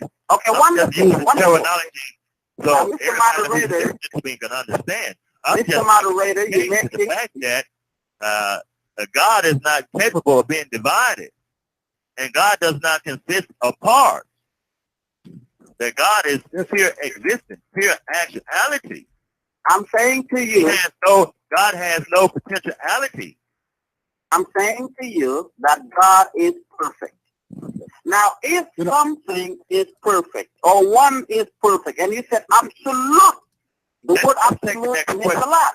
Hold one moment. The leg of Allah, just a second please. The leg of Allah, he's saying to us, the leg of Allah is perfect. I think at least I should finish my point before you take the floor. You are taking your time more than me. Actually, he's giving you time more than you, not more than me. You don't have answers. I'm the one who has answers. That's why I should take my time. Just wait. I want you to read the hadith I gave you after this one, because this one will explain. This is your prophet himself. I understand that you show respect to your prophet. So let us go and see what your prophet is saying. Whatever your prophet is saying, he is right. Or what you are saying to us, Allah, he has a leg, but his leg is not like yours. Allah is not like anyone. I'm not asking you if he like me or not. The leg is a leg. Why Allah, he called it a leg? Simply because it's a leg, which means he walk. A leg, why he did not say a wing? Why he did not say an eye? Why he did not say a nose? He is the one who named that part. I gave you after this one, because this one will explain. This is your prophet himself. I understand that you show respect to your prophet. So let us go and see what your prophet is saying. Whatever your prophet is saying, he is right. Or what you are saying to us, Allah, he has a leg, but his leg is not like yours. Allah is not like anyone. I'm not asking you if he like me or not. The leg is a leg. Why Allah, he called it a leg? Simply because it's a leg, which means he walked. A leg, why he did not say a wing? Why he did not say an eye? Why he did not say a nose? He is the one who named that part. He is the one who give it a name and a title, not me. So you don't come after me saying to me, oh, you cannot use it as a leg as you think. Well, he is the one who used it, not me. He called it a leg, it means it's a leg. So you Muslims, to run from what your God is saying, you have to play around the word, say, oh, you know what, it's not like a leg like yours. I don't care. This is not the question. Maybe it's a beautiful leg. Maybe it's the most amazing leg, but it is a leg. Who named it a leg? It's your God. Who explained it as a leg? It's your prophet. And it's not up to you to say, well, this leg is different. No problem. I'm not saying my leg is the same. Well, my leg have a lot of hair. This is not the question. I'm not comparing myself to your God, Allah, sir. I am not saying. Thank you. Yeah. But I think you want to focus on words and play with words, and that's not how we approach. When it comes to reading the words of God, that's not how we approach things. Unfortunately, we do not play with words. You want to prove to me that my Lord, who is your creator and your protector, your sustainer, your provider, You He is want not my to Lord. reduce him. Okay, you want to reduce him to a leg and want to focus on the word leg. Now, It's not me. It's your if I may Quran. ask, and this time I'm not referring to God, but is there any leg that has an eye or hands or fingers? No, This is why it is Allah. not. This is what. No, no, something listen. you can- This is, Please, brother, listen. just This let is me- why let Allah. me This is finish. why Allah is not like No, any leg. Let me This finish is why. because I think you said earlier that you went to school, and part of what you learn in school is to learn how to listen. And I It's want an to Arabic make my school point anyway. before It's an you. Arabic school. Before you, An Arabic go school ahead. don't teach us that. Now, okay, wonderful, great. Now, I'm saying you want to reduce him to that, but you are not quoting the Quran, saying the Quran reduced him to a leg. That's what I'm saying. And what I told you and Mr. the moderator earlier is that God is a being with attributes far from looking like his creatures' attributes. He is the absolute being and the beginning of everything. So why do you want to go ahead and give an image to him like what you have, as you have not seen him and still cannot sense the being of God as a perfect and absolute being? Now let us be frank and let us be also open as intellectuals in order to debate this clearly. What I want you to do is, if you cannot compare yourself with a dog or a monkey, why do you want to reduce God as a perfect being to a leg, as he mentioned in the Quran or in the Hadith that he has a leg or an eye or a hand or fingers? Why do you want to do to God what you do not accept to yourself, as he is perfect and you are not perfect? Now let us use our common sense and debate this. Okay, let me answer you. First, I am not the one who compare myself to anyone. It's your God. When he named his leg as a leg, he did put himself in a title, not me. I am not the one who named his part as a leg. It was him. Ask your God why he called it a leg if it's not a leg. So it's a leg, but it's not a leg. But this leg don't look like a leg. But this leg is different from your leg, but it's a leg. But so you are playing with the word, and you are saying, can you compare your leg with a dog? Yes, you can. You can say this is a leg of a human, this is a leg of a dog. This is a short leg, hairy, it looks like a leg of a dog. This is a leg of a human. We can compare. Who said we cannot? We can compare as long both as they are legs.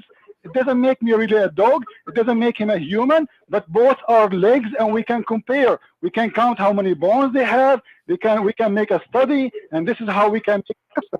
This is the leg of a human. This is the leg of a dog. You think you can, you are insulting by saying, you are comparing yourself. Guys, let me jump in. I think you are an Arab. You see, a leg made Islam in chaos. The leg of Allah. The leg of Allah made Muslims do not know what to say. Oh, you have a leg, Allah have a leg. Is the leg of Allah like yours? Who care? Can we compare between legs? Yes, we can. And the proof is God himself. He called this part a leg. If it's not a leg, why he call it a leg? Why he don't call it window? Call it, you know, a hair. He call it a leg. When we name a part, we name the duty, the job of the part. So the hand do something, the leg do something else. This is why we don't say the dog have 4 hands. We say he have 4 legs. Why? Because he don't have hands which doing the job of a hand. But two Muslim cleric, they are in chaos, they have nothing to say and they cannot answer and they are in trouble. They keep preaching to us that Allah is nothing like Allah. Brother, Allah is the most amazing God, Allah, but they cannot even know who is Allah. All what they knew that Allah has no spirit and he is a physical being.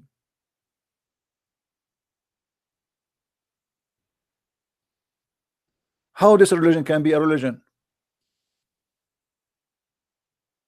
Galen, I believe, that had a theory much similar, if not almost identical to Muhammad's.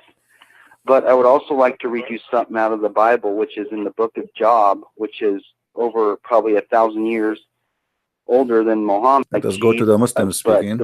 that embryology was not there when the Quran was written. I'm saying science was not developed enough in order to explain things as they explain it today. And this is why the scientists, most of them, they refer to the Quran mainly to those verses talking about how a human being is created in order to say, yes, in the 7th century, the answer was there, but science was not as developed as to bring the explanation to that which was mentioned in the Quran. Yeah, as I mentioned in the Quran. What is the Quran? Let us see what the Quran is saying. Let us get them busted. Science. You see, right away they change the topic and they try to say to us, how explain to us that science in total agreement with the Quran. Let me show you the science, my friend, so everybody will laugh at you and at your science. How Allah He created the baby. Try not to laugh.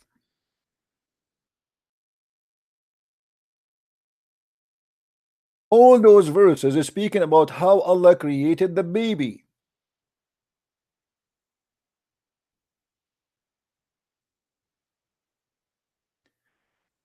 Then we have made the sperm into a clot. Oh no. Oh no. Oh no. This is science, brother. The sperm of the man will turn into a dead blood. Allah, He knows how He created the baby. Science don't know that. This is science. This is science. We made the sperm into a congealed dead blood. Please, my sperm, please don't die. Please don't turn to be blood. Mean. That is science. The Muslims, they have thousands of videos about science in the Quran. I got them all busted. Get my book, Quran and Science, and die laughing at your science. This is science. Let me show you more science. Your prophet, Dr. Muhammad, he explained how the baby will become a boy and how the baby resembled the father and the mother. How? Read with me, please. The science. The messenger of Allah said, the man water is thick and white, and the women water is thin and yellow.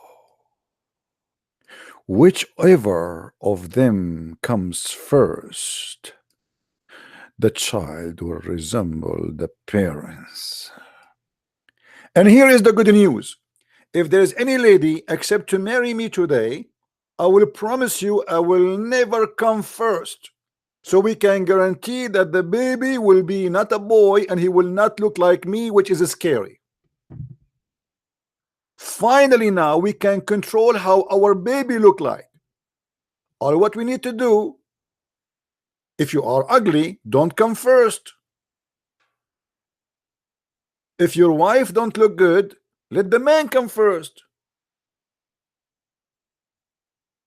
It's very simple, brother. This is a very pure science, brother.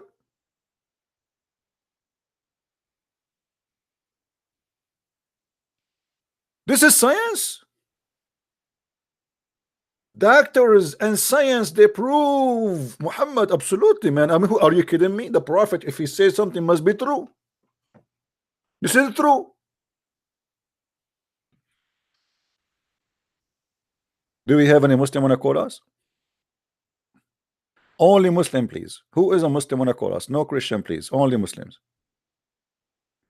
Mr. Dan Adam, are you a Muslim?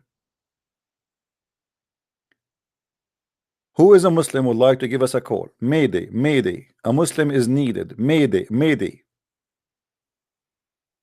Hello?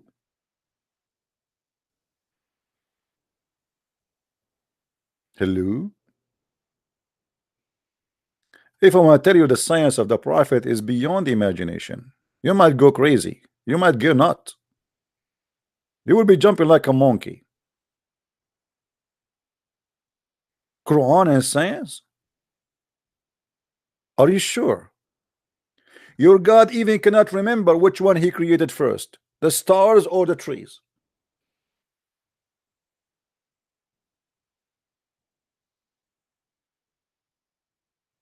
Hello? It's me you're looking for. You never heard this before. And I'm sure you're going crazy. Hello? Yani Abdul, an open challenge. Always using illogical.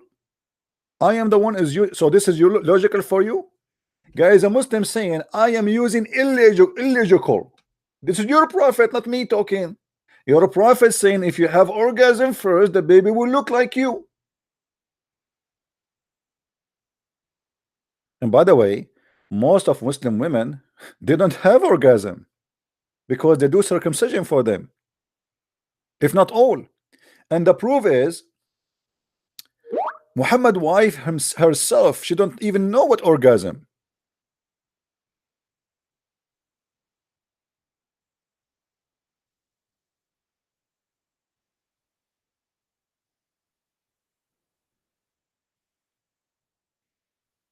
Any Muslim? Isn't it the wife of Muhammad? She said to him, huh? What? Women have orgasm? What? The wife of Muhammad, she never heard of orgasm. You tell me why. What Muhammad was doing when he was sleeping with her? Hmm?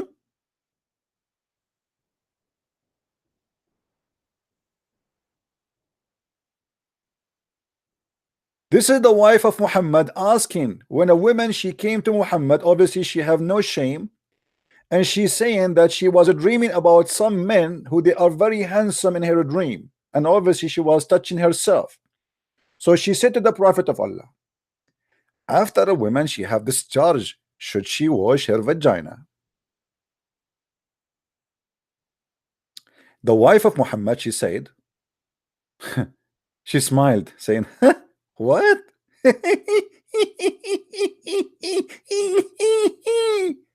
Does the women has a charge? A witch smile. The wife of Muhammad, she never heard of a woman having a charge. You tell me why.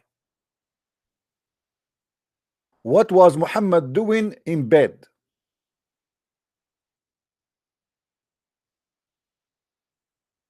Hello? Hello? Hello? I mean, obviously Muhammad was so good in bed, to the point his wife, she never heard of this before. What? Are you kidding me? Women, they come? Since when?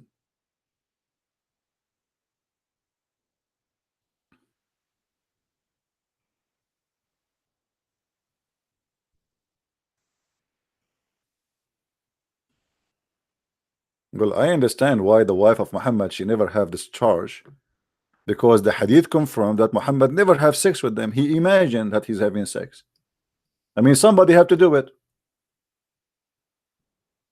Isn't it the hadith says that the prophet, he imagined himself having sex? In fact, he never did. So how the poor wife, she would have this charge? The prophet continues for such and such a period, imagining that he had slept, had sexual relationship with his wife, but in fact he did not. Hmm.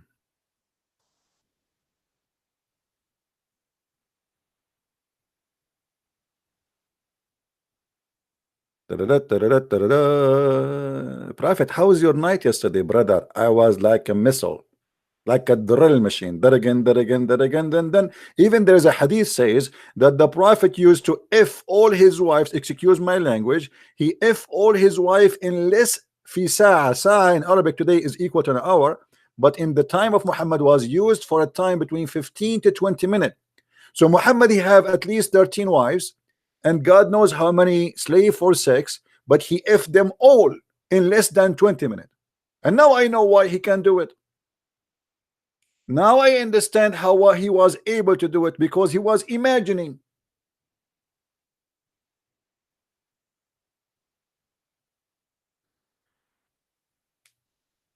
If you Muslims believe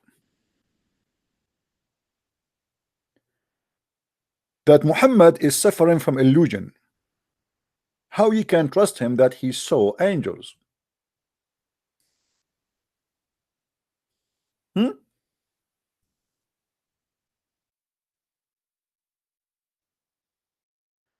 Once the Prophet was bewitched,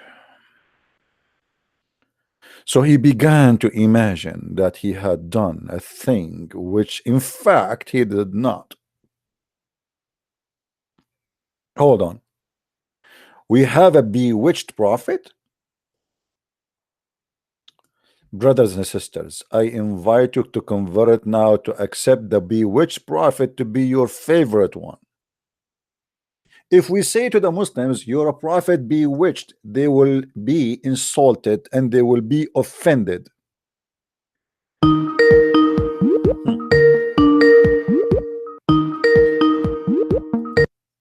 Hello? Hello, Shvi. Yes, my friend. And I'm texting with a Muslim. All right. He's saying that Muslim is great, but just I want to not lose your time. I just want to a chapter where Allah say no one can go beyond the space. Oh, you want us to talk about nobody can go out of the space? Oh, yes. Okay. After I finish this one, I will go there. I promise you. All right. Oh yes. Okay. Okay. Then I will reply the Abdul who is chatting with me. He says that Muslim go to NASA, go to space, etc. But what me, I want to refute him. All right. No problem, my friend. We will show you. Okay. Soon. Okay. Take care. Take care. Thank you. By the way, I can pass a message. All right. Sure. To all you, sir, who are listening right now, New Year is approaching. Instead of losing your money, go to shopping, drinking, use some little money, do a donation for CP. Thank you, my friend. Take care. Okay. Thank you. God bless you. And by the way, pray for our brother here. You know, he have like an illness, but as you see, he is a smart person, and he think wisely, and he is in a good shape. And Muhammad supposedly is the Muslim, they claim that he is healthy, and look what he is doing. So we pray for you, my friend. May the Lord bless you and help you with your illness. So as you see here, the Muslims, they get upset for reading for them what is written in their books.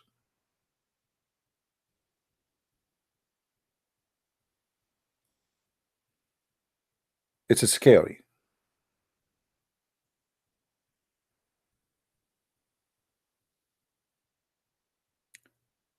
And the wisdom of Muhammad is beyond imagination.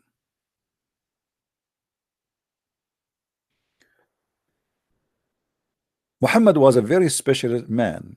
You can ask him about farting. My uncle, he asked Allah Apostle about a person who imagined that he farted during the prayer. Allah Apostle replied, he should not leave the prayer unless he hear the sound and smell the sound.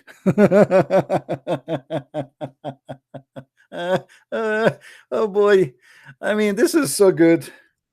Obviously, Dr. Muhammad, I mean, this guy is, he is the consultant for anything. I mean, are you kidding me?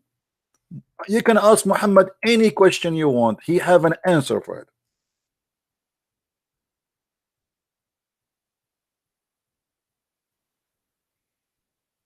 Right? Do we have any Muslim before we start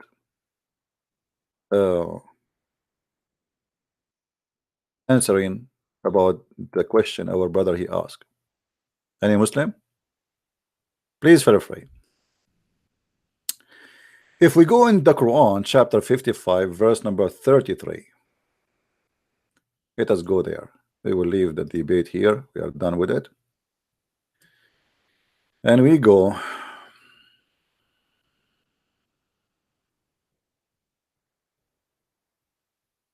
All right.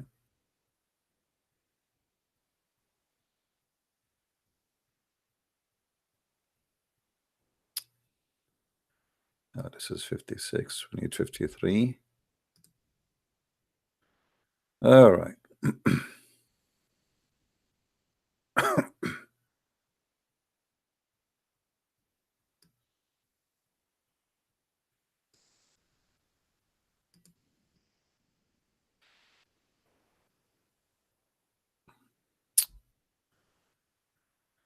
You know, each time we try to speak to Muslims, they give us their own solution and their own answers. And actually, this is 53. Why I'm going there? Hold on. This is 150, 55. Ar-Rahman, yeah, isn't Ar-Rahman? I think it's Ar-Rahman. Hold on. They say to us that Islam speak of science. Yeah, here. Speak of science, and Islam speak of knowledge, and Islam speak of challenges, and Islam says things nobody heard of before. And I agree. You know, Islam he say things nobody heard before, not for us, but the Arab before Islam, they heard of it. This is why it many times appear in the Quran that the Arab says to Muhammad, this is the fairy tales of the people before us. And this is an example. Muhammad, he taught his followers that they should believe in a genie, and there's many naive Christians, they think that the word genie is a demon. Islam and Muslim do not believe in demon. So for those naive one who keep repeating the same thing, please inform them that Muslims do not believe in demon. Genie are creatures created from fire, and they are not a spirit. They are physically exist, but they are a transformer. They can transform themselves. Even they can go through your blood. Even they can have sex with a human being, male or female, and the genie are male genie and female genie, and they have religion too. And Shaitan himself is a genie, which means he's one of the jinn. Now, in the chapter 55, verse number 33, it says, O assembly of jinn and men, if it be ye can pass beyond the zones of the earth, the heaven and the earth, pass ye, not without authority shall you be able to pass. What does that mean? It's mean you cannot leave, because if you try to leave, Allah will shoot your ass. How we can prove that? Just go down in the Quran, one verse more, you will see. On you will be sent, O evil ones, twin. This is false, by the way. The translation is not really, it doesn't say that. A flame of fire and smoke, and no defense you will have, which means they will try to go out of the zone of the earth, but if you try to go, Allah will shoot you. He is challenging two creatures. Ya ma'sar al-jinni wal-ins, or human and genie, not only genie, both. And if you try to go out of the earth, Allah will shoot your ass by a fire. And by the way, I saw that the guy who went to the moon, the Muslim, they say he converted to Islam, which is a big fat lie. And a Christian TV, they have an interview with him, and he said this is a joke. But there is a truth about that. When he went to the moon, he said he felt something burning his ass. True story. When Allah he say that if you try to go out of the zone of the earth, Allah will shoot your ass and he will burn your ass and he will destroy you. How the Russian, how even the Soviet Union, who they are communists, they are not even Christians at that time, they were able to go out of the zone of the earth. Do you see it? Isn't it, this is a proof that Muhammad is a false prophet? In different verse in the Quran, Muhammad he said the following: we are not done. Are we? No, we are not.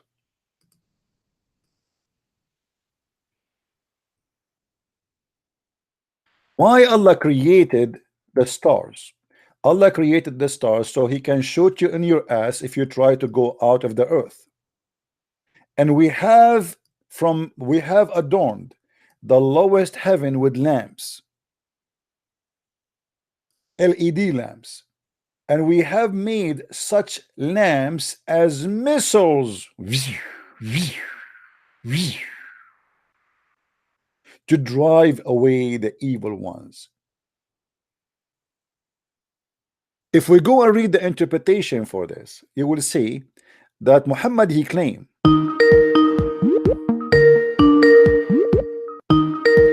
I hope it's a Muslim. Hello? Mr. Prince. Yes.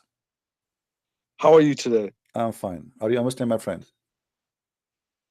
Yes, it's Mr. Golive Media. All right. What do you want to say to us, Mr. Golive Media? I just wanted to know what the subject is today. I see you talking about the stars that have been created to shoot anyone who goes of the realm in the backside, if I'm correct. Yeah, no problem. Go ahead. You want to talk about that? Go ahead. What's the problem with it? Do you really believe that we can shoot a devil who live in the earth by a star? Why not? The star is so big. Do you know how big the star is? There are many different types of stars, as you're aware. What is the smallest star according to science? I don't know, me. I'm not a scientist. What did you tell me? The sun is a smallest star, as an example, and it's million times maybe bigger than the earth. How you can shoot a star to the earth to destroy a little tiny genie who your prophet tried to capture him, and even he have hold on him, and then you want to need a star to shoot him to prevent him from going. This is a Star War of George Bush. Oh, it's actually referring to black magic. So, the soothsayers and the fortune tellers. What black magic, my friend? What black magic? Read with me. It says the shayateen. You know what shayateen mean, right? وَجَعَلْنَاهَا رُجُومًا لِلشَّيَاطِينِ, and we made it as missiles, to shoot at the shayateen. Okay, so this is speaking specifically about shooting shaitan if he tried to get out of the earth. And according to your prophet, he claimed that shaitan, he go to Allah, heaven, try to spy at him, right? So the reason I mentioned black magic was because the soothsayers, if you know anything about black magic, which you probably do, it's sort of like communicating with spirits and jinns to tell the future or whatever it may be. So the jinns used to go to the lowest heavens to eavesdrop, and then they would bring back information to the soothsayer or the fortune teller. But after a while, Allah guarded the lowest heaven, and He would shoot them with shooting stars. So they can only eavesdrop for maybe a second. Okay. So, if I may talk, please. So you are saying to me this is before Muhammad, they used to go and spy, correct? Yeah. Okay. After Muhammad, Allah he installed a new security system, if you want to call it that. Okay. Why Allah don't want to shoot the shaitan before Muhammad? Why before He allowed the shaitan to go and spy? But after Muhammad he came, Allah he installed a new security system. If they try to go to heaven, Allah will shoot them. What is the purpose? Okay, before I continue, I just want to ask one condition. Please be fair and don't mute me, because I noticed in our last conversations you only put the volume up on certain parts. My friend, if somebody try to speak over me, make me shout and lose my voice, I'm speaking for many hours, as you know. And if somebody want to make me scream, then I will give up. I will hang up on you. I don't have to talk to you. You don't have to talk to me. So let us be respectful. And you see, did I hang up on you? As long you let me talk and I let you talk, let us have a conversation. Okay, now, so you're a prophet. After he came Allah, he decided to protect the heaven from the spy of the shaitan. Why he did not do that before Muhammad? Was as you know, I think we've had this discussion before with regards to magic and the demons, and it's all part of Allah's makeup of how everything works and the test for man. So the angels that brought down the black magic at Babylon, Harut and Marut, and then another situation where Solomon had the jinns working for him Not to the build the question, my temple of friend. See, Solomon. here we go. We are going in a circle now. We talk about that. We can go back and talk again, but answer me about this. Why Allah now he implement a security system, not before? Muhammad, he came. Muhammad is the last prophet. Muhammad came after 124,000 Muslim prophet according to Muslims. Okay, what make Allah now? Now Allah he remember to install a security system. Shaitan was spying all this time at Allah and Allah don't care. What happened? Well, that's totally up to God. You're questioning God. Like, No, we but can't everything go have a everything reason. else What is the from a- reason? Everything have a reason. So Allah before he did not mind that Shaitan spy at him. Now this Allah he did not he don't want Shaitan to spy at him no more. What happened? Well, according to Islamic belief, it's the same reason why the Torah came and the Bible came and then Islam How came. Shaitan can because spy? Explain to us how Shaitan can spy at Allah. Okay, do you remember our previous conversation when I was trying to make a distinction between Iblis, Shaitan, Lucifer, the one big Satan that was kicked out of heaven, and then you have the other jinn, which some of them are Muslim, some of them are whatever religion, and the ones who work for Shaitan out of the jinn, they are called shayateen in the plural, yeah? No. So, repeat your question, please, sorry. How Shaitan or Shayateen they spy at Allah? Allah is in heaven, and the heaven have many gates, many doors. If I show you the story of your prophet, he said that even the heaven have seven gates, right? Okay, so there's 7 gates before they can arrive to Allah. How they can spy at Allah speaking? Well, they basically, with regards to the jinn, there are different types of jinn, flying ones, walking ones, whichever ones. There's a powerful one called an ifrit. Ifrit, yeah. And I would assume they flew up to the lowest heaven and tried to spy on the ongoings in the lowest heaven from the outside, literally in terms of listening into sound. How they can listen? You know, the distance between the heaven and each the other one is 500 years, and there is 7 doors and 7 walls. So how the genie, the Afreed, the one you call him Afreed, he can listen to what Allah is saying behind 7 doors? What they do? I mean, you think like they do hacking or something? If you was to go and put your head on someone's door in front of their house, I'm sure you'll hear something. But there's 7 doors before they can hear anything. There's 7 doors. Are you telling me that Allah he built those doors and they are useless? No, well, the doors and the gates have a significance. What is the point? What is the point of those doors? Yeah, the way you're portraying it, it's almost like you're saying there's door upon door upon door. Yes. It's more there's doors in certain places. So some gates are like the gate of fasting. Another gate may be the gate of praying. Another gate may be the gate of charity. My friend, no, is it a, no. This is not true. That's not true. The gates we are talking about are physical gate, and there's doors and there's guards. And your prophet, each time he fly, he know the guard, the famous night journey. Yes, the guards they ask, who is he? That he was invited, you know. So when we speak about the doors, we speak about not doors in the same wall. They are doors. They are 7 gates in 7 fences, and the distance between them, according to your prophet, 500 years.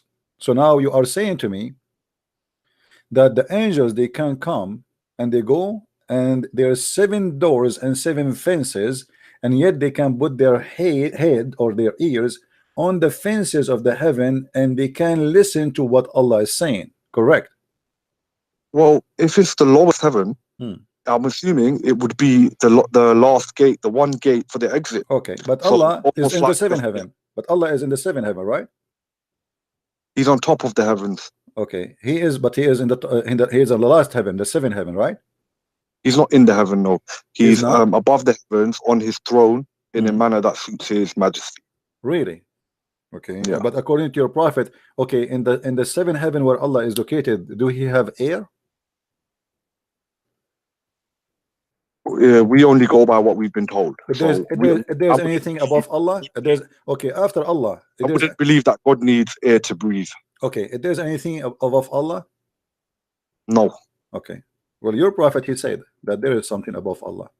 Read with me, please. This is Sahih Hadith says, I said, O Allah Messenger, where was our Lord before he created his creation? He said, he was above the cloud, before which was air, and above which was air and water. Do you see it? Hold on. It's because I'm on the Skype. I'm not actually looking at the YouTube, but I'll be there shortly. But anyway, you continue. Okay, so Allah, he is not as Muslim they claim. Here we go. There's air above him, and there's air underneath of him, and there's even water there. So, you know, you say to me that Allah is above the heaven. He is in, you know, in a place where there's water and air, and there's air above him, and there's air underneath of him. Now, maybe because there is air, the shaitan, he can spy at him, because as I know, sound does not travel in the space. Scientifically, yes. So how the shaitan can hear the sound of Allah if the space is empty and there is no air? Well, once again, we believe in the unseen and the knowledge of the ghaib, as they say. And whatever God wills, he wills. And if he said it, we believe it. Okay.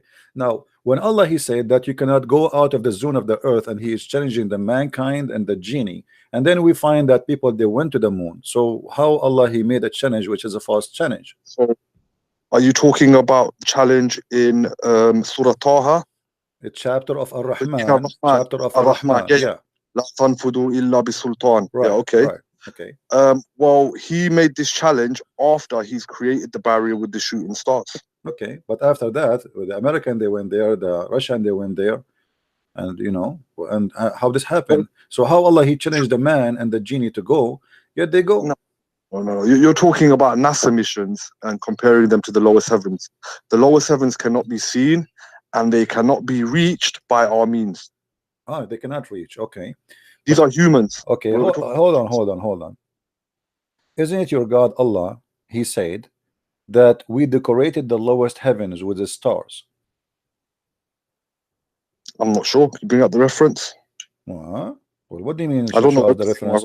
Suddenly you do not know the reference. You know, here we go. The reference in front of us, and chapter 67, verse number 5. And we have adorned the lowest heaven with lamps.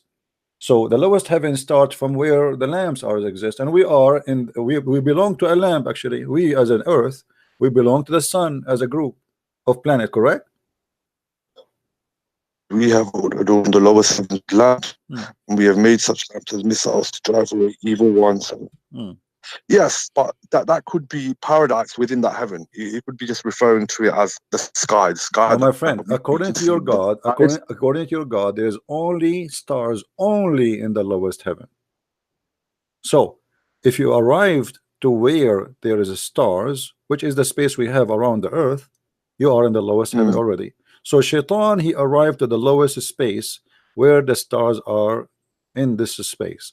And then we know that the space is empty and there's no voice can go through. How Shaitan, he can hear Allah from the seventh heaven? Because in the realm of the jinn is a totally different realm compared to the realm of mankind. So what about the human being? What about the human being? Okay, what about the human being? We go back. So when Allah, he challenged the genie and the human being to go out of the zone of the earth. You know what the zone of the earth, right? Yeah, skies and the galaxies. So how they were able to go out of the zone? No, the zone of the earth is not like a galaxy. What galaxy? The zone of the earth is you cannot leave the earth. As simple as that. Right. Well, like I said, in the world of the shayateen, we're not really in the world of the unknown. What about the human? The human. There'll be different laws of science. There'll be different laws of science. Well, they went up there. They didn't see the paradise. They didn't see anything with their eyes. They still today haven't seen a jinn. Question: how your prophet, he went there? It was a miracle. How? He physically went there. It wasn't in a. How he went there? Well, he went on a beast called Burak. It's not necessarily a winged horse, as people say, but it is between the sizes of a horse and a donkey. It's something that's not of this world, so it's hard to describe. Okay, flying, but that doesn't have wings, correct? Okay. So in that heaven, the No, paradise of no, Allah, no. It might have wings. I think it does have wings. nowhere, I never saw that it says have wings. I don't know. I never saw that. Maybe you can show me. I will learn from you. But as I know, it is a sexy female mule, very white, because Allah He hit the black people and He used that color. Sisi, where did you get this stuff from? Yeah, because Lala? Where did you get this sexy female mule? What are you talking about? sure, we can. You know, what are you talking about? Isn't it your prophet? He described how beautiful this beast is. So yes, it's a sexy female which is very white, and it's a very have a long legs, and each head of her leg can go to the beyond the horizon. Now, if we go and we ask you, is the beast is a physical beast, the one you call him beast, not me. I believe he's like just a donkey between a mule. He's a mule between the horse and the donkey. That's a mule. So that mule who is very white, which is female in the same time, because supposedly he is different kind of animal, who went all the way to heaven. What is, you know, this is a physical journey. You said physically Muhammad he went there, correct? Yes. Okay. Did he find in the place where he arrived to the heaven, he found the Euphrates River? The what river, sorry? Euphrates, the Euphrates. Oh, Euphrates.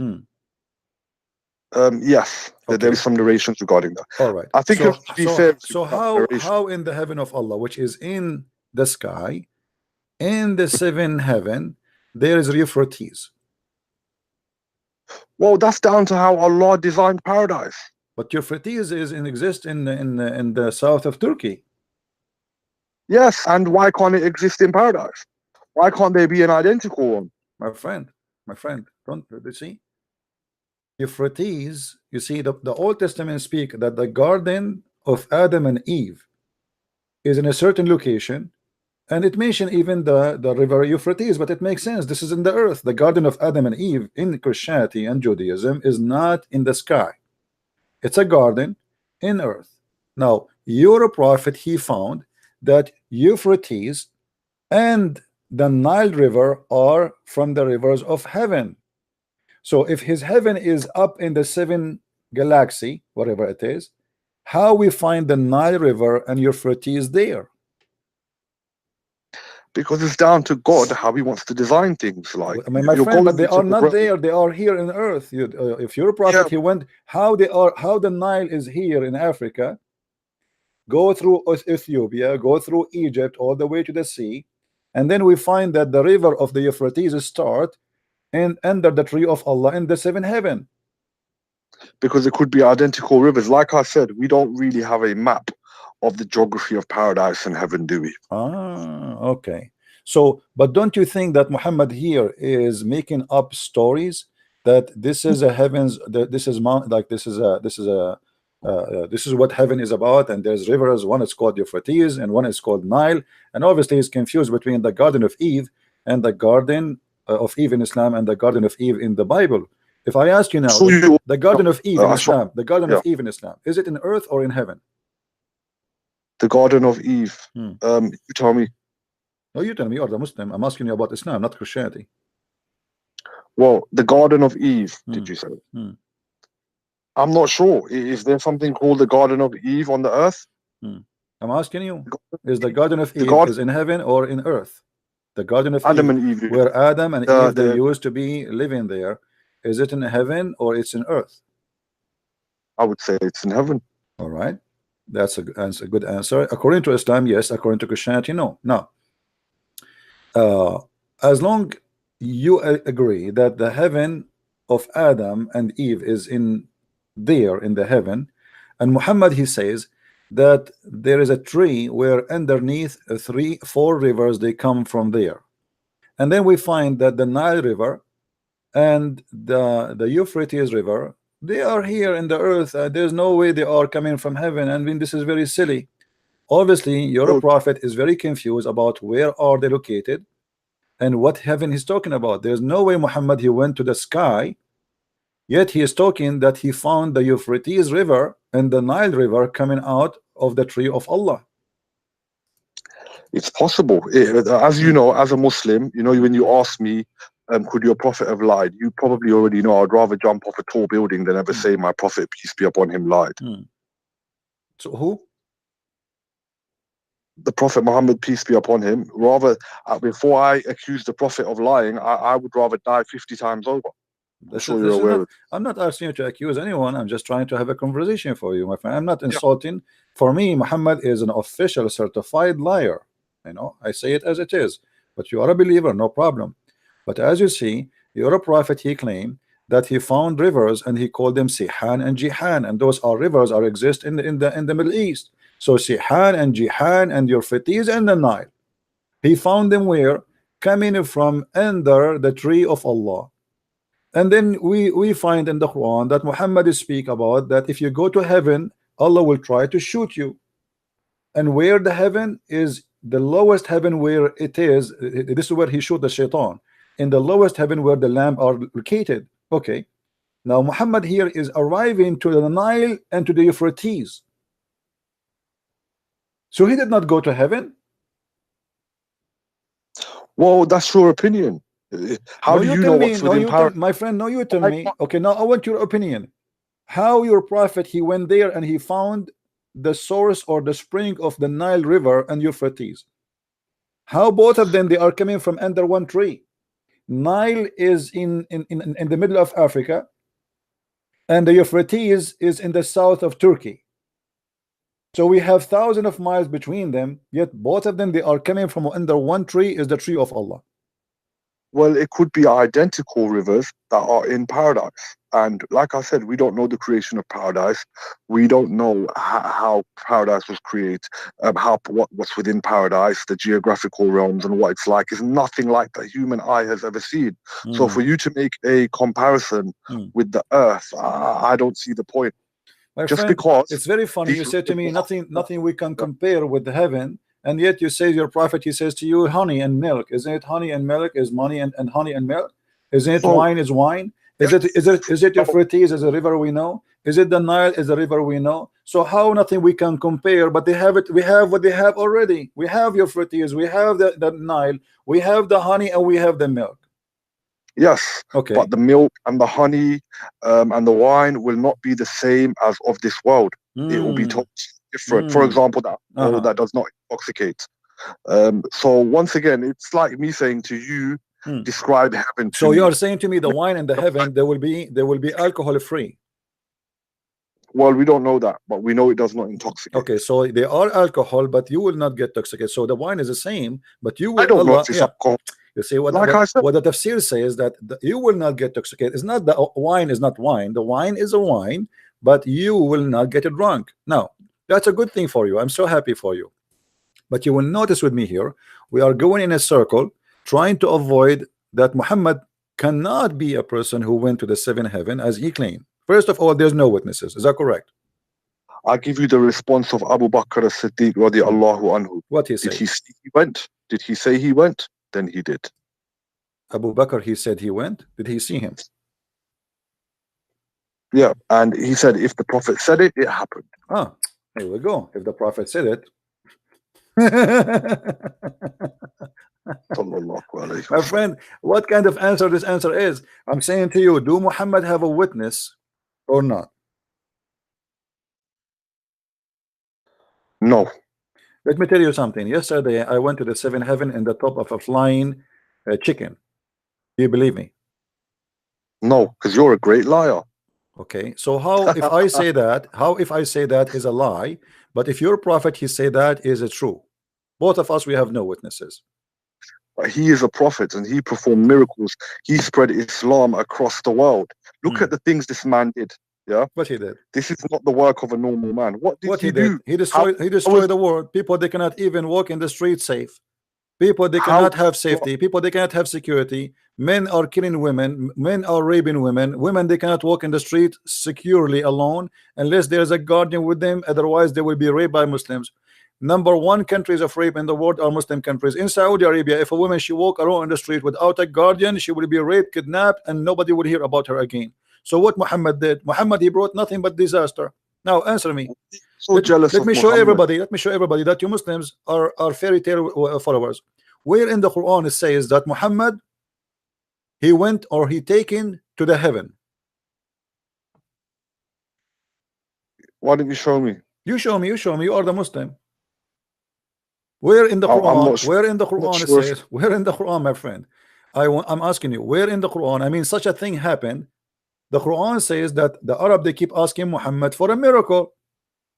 Well, if this has happened, this is a miracle to go up to heaven, isn't it? yes, of course, yeah. Okay. So why the Quran says we refrain from sending miracles if he took Muhammad to heaven?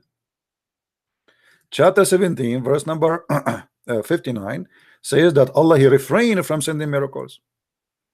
Okay, but you says to Listen, me that the Prophet said that Allah took him to the seventh heaven. Where you can show me that in the Quran that Allah took him to the seventh heaven? it may not be in there.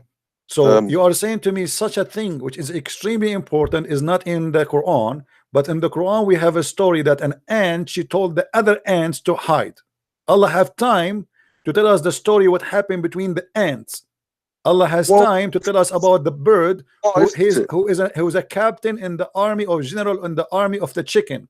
Allah have time to tell us all the fairy tale stories about the flying carpet of Sulaiman, but Allah has no Mashallah. time to tell us how Muhammad he went to heaven. Well, it's totally up to him what he puts in the Quran, isn't it? But secondly, we get our prayers from the discussion that happened between Muhammad sallallahu alaihi wasallam and Allah in Isra wal Miraj. Okay, and let me that's ask you. where Let me we ask you. decided that we pray Okay, 5 times a day. hold on. In the Isra al Mi'raj, was it a vision or it was a real journey? I see you're aware of the disputes within scholars regarding this. Scholars. Some say it was a vision, and some say it was physical. I'm of the opinion that it was physical. Okay, so you are a person who is accusing Allah to be a liar because this is not the scholar. This is not the scholar opinion. This is Quran, my friend. All right, hang on. So with regards to your point, no, you do not know. Okay, which verse in the Quran saying this was a vision? Okay, no, but I found the verse that my friend, spoke about my friend, magic. I challenge you to tell me which verse. You never heard of this before, and don't play that you know. Just because I said to you, just because you know, just because I said to you that the Quran says that a second ago, you said to me the scholars they say that a second ago. Now I said to you, but this is not the scholars. Huh? Come on, be honest, be fair. Okay, Come on. okay. You always. Okay. Quran chapter 17, verse 1. Exalted is he who took his servant by night from Masjid al-Haram to Masjid al-Aqsa, whose surroundings we have blessed to show him our signs. Indeed, he is the hearing, the seeing. Okay. Al-Masjid al-Aqsa is not in heaven. Yeah, but you never thought. But he told part of the journey. My friend, come on, focus with me. Focus. Don't be nervous. Don't be nervous. Don't be nervous. Take it easy. Take it easy. Take it easy. I say to you, this is first of all the verse here proving that the story of Muhammad is a big fat lie, because nowhere it says I took you to heaven. It says I took you to from the second mosque into the farthest mosque. Where is the farthest mosque? There's no mosque at that time. There's no Muslims there. What mosque? Hold on. This verse okay, what is the name of that mosque and where it's located? Can you tell me? In Al-Aqsa in Jerusalem. Aqsa is just the farthest. It's not a word. It's not a name. It's just a mean far away. The far away mosque. Where? Come on, you're all aware that. My friend, Al-Aqsa in Arabic, you can ask any Arab guy. The word Aqsa means the farther mosque, the most far mosque. Muslims, there was no Muslims around the world. What mosque? When the first mosque is built in Jerusalem, after you occupy Jerusalem, after you invade Jerusalem, and Umar al-Khattab, he took it over, and then you start building mosques. So what mosque Muhammad is talking about that he went during the night?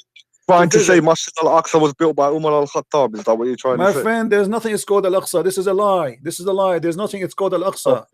Long after that, Abdul Malik ibn Marwan and other caliphate, they start destroying temples from Lebanon and other countries and taking rocks and build a mosque there in the top of a Jewish temple.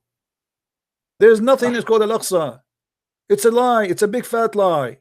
Same time, my friend, as you see here, where is in the verse it says that Allah he took Muhammad to heaven? I asked you where in the Quran it says that Allah he took Muhammad to the heaven. Can you show me the verse? I repeat that again.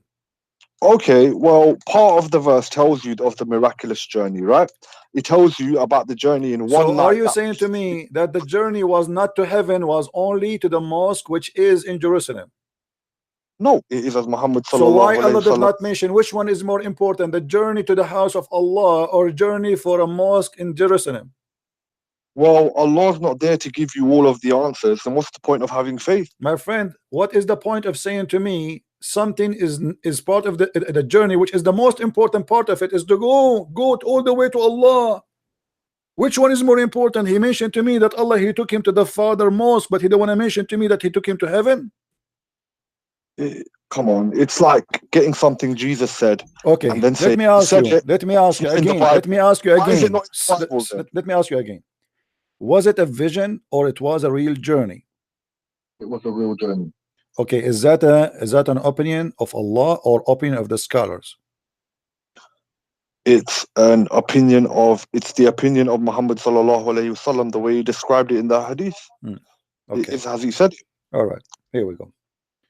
So you are saying to me, anyone he says something different, he is wrong, right?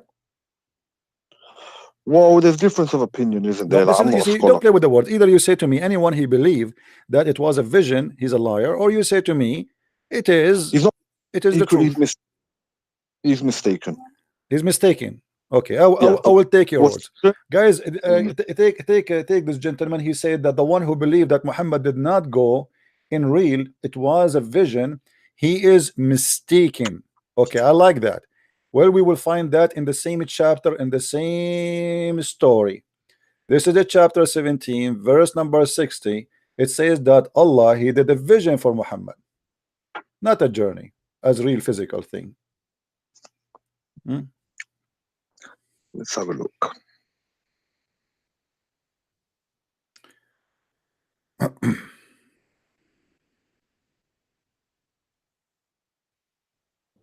It's nice to know you unblocked me though. I was expecting to be blocked when I called. Hey, my friend, I don't block you unless you start calling names and start speaking over me. You don't let me talk. So now, does it say there that Allah, he showed him a vision, not a true journey?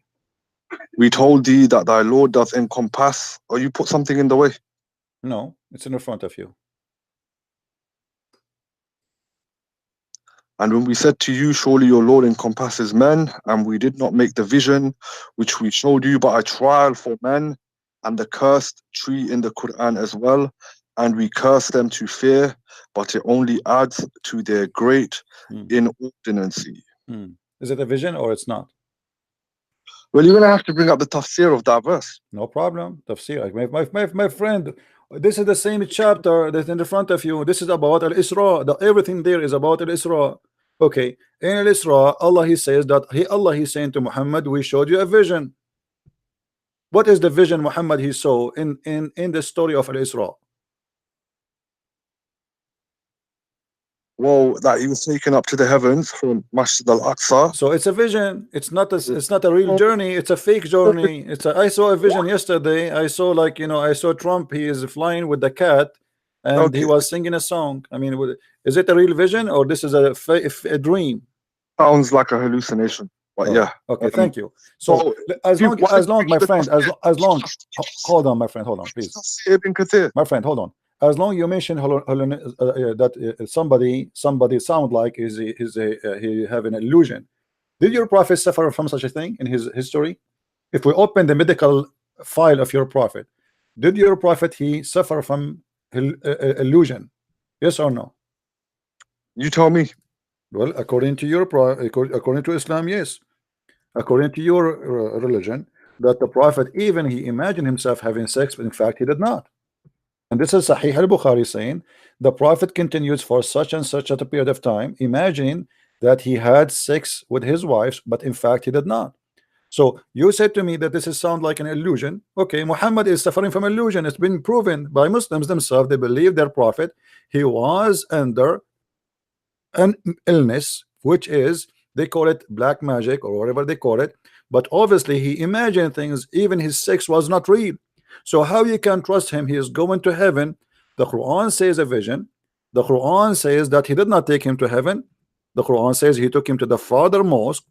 And Muslims now, they come with tons of stories. And Muhammad, according to you, yes, Muhammad, he said Allah, he took him to the seventh heaven, but maybe this is the vision. Maybe it's a vision.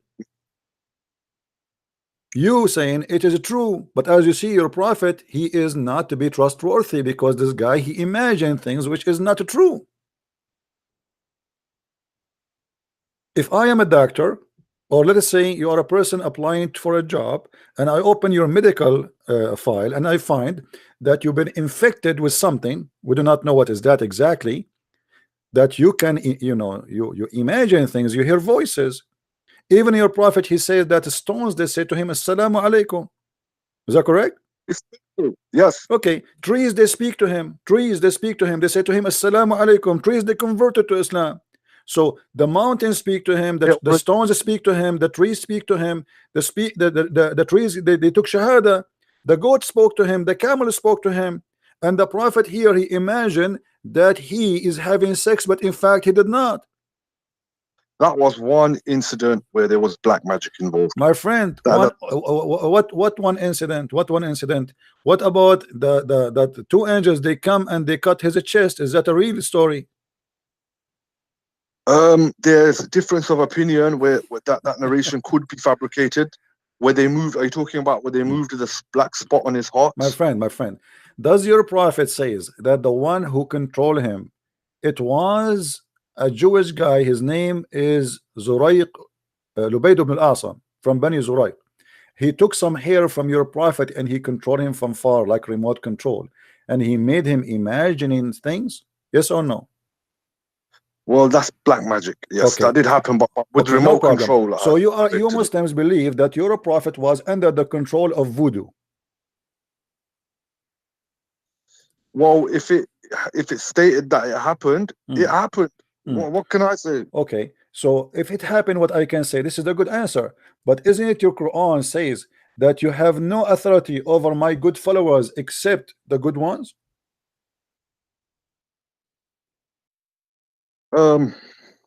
Maybe, yeah. What do you mean maybe? Yes or We've done this argument. Okay, we've had this conversation. So how Muhammad here is imagining things, and this is from Shaitan, and Muhammad in the Quran, Allah, he said to him that Shaitan have no authority over the one who is good except the one who follow thee, which means follow Shaitan. So in order for Shaitan to control Muhammad, he have to be following thee, which means following Shaitan. So the story you are talking about proving that Muhammad, he is following thee. Who is the Shaitan? That's the thing, that people that do black magic now and affect good Muslims that are believers, they still affect them. It doesn't mean that they're following the Shaitan. It's just something that Allah laid down as a test to be used by men of our time. So is a black magic is a black magic satanic, or it is godly thing? It's satanic. Okay, so here the verse saying that as long as it's satanic, it's mean this is from the authority of Shaitan. So as long as it's satanic, this is from the power of Shaitan, correct? Black magic is from the power of Shaitan. Okay, yeah. so as long it as can Quran only saying, be, it can only be, it can only work if God wills it to work. Okay, no, that's not true. The verse here saying, عبادي ليس لكم إن عبادي ليس لك عليهم سلطان إلا من اتبعك من الغاوين. So Allah, by his authority, he said that okay, I will not let you control any of my good followers, but I will let you control the bad ones. So Muhammad must be from the bad ones to be able to narrate control the rest of the narration then. Narrate the rest of the narration that angel Jibreel came down and notified him of where the magic was, and then they found the magic in the bottom of a well so they could break the magic. Okay, let me ask you a question about the story about the angel Jibreel. The angel Jibreel, he came and he did investigation and he found where the magic is. Where he found the magic? In the bottom of a well. Okay, the magic is thrown in the bottom of a well. How that can happen? He literally, when I say that, I mean he took some hairs off his comb, loosened it, and threw the hairs in the bottom of the well. All right, Muhammad was camping his beard like hijab, and some hair come in his, and somebody took it and he controlled somebody. Your prophet was controlled by some hair, correct? Yeah, with black magic. All right. Well, controlled is a strong word. That's mean that anyone in the world now can control anyone who knows the words to say. He can take some hair from somebody and can control somebody by controlling his hair, right? controlling his hair, but Okay. it depends on the power of that Why the magician. guy? And what, Why the guy who throw the hair, which is giving him the power of Muhammad there? And why the angels? They have to do investigation if they are angels of God. Don't you know what people do? where did you get the word investigation from? Well, here we go. You see. Read with me See, carefully. you're Okay, my friend, my your friend, Holy my Spirit. friend, my If friend, you're my gonna friend. Hold on, hold on, hold on, something, hold on. Read with me the story. My friend, the story in front of us. There come to me two men, and what happened? Two men, they come to me. Who are those two men? One of them is Jibreel. Do you agree?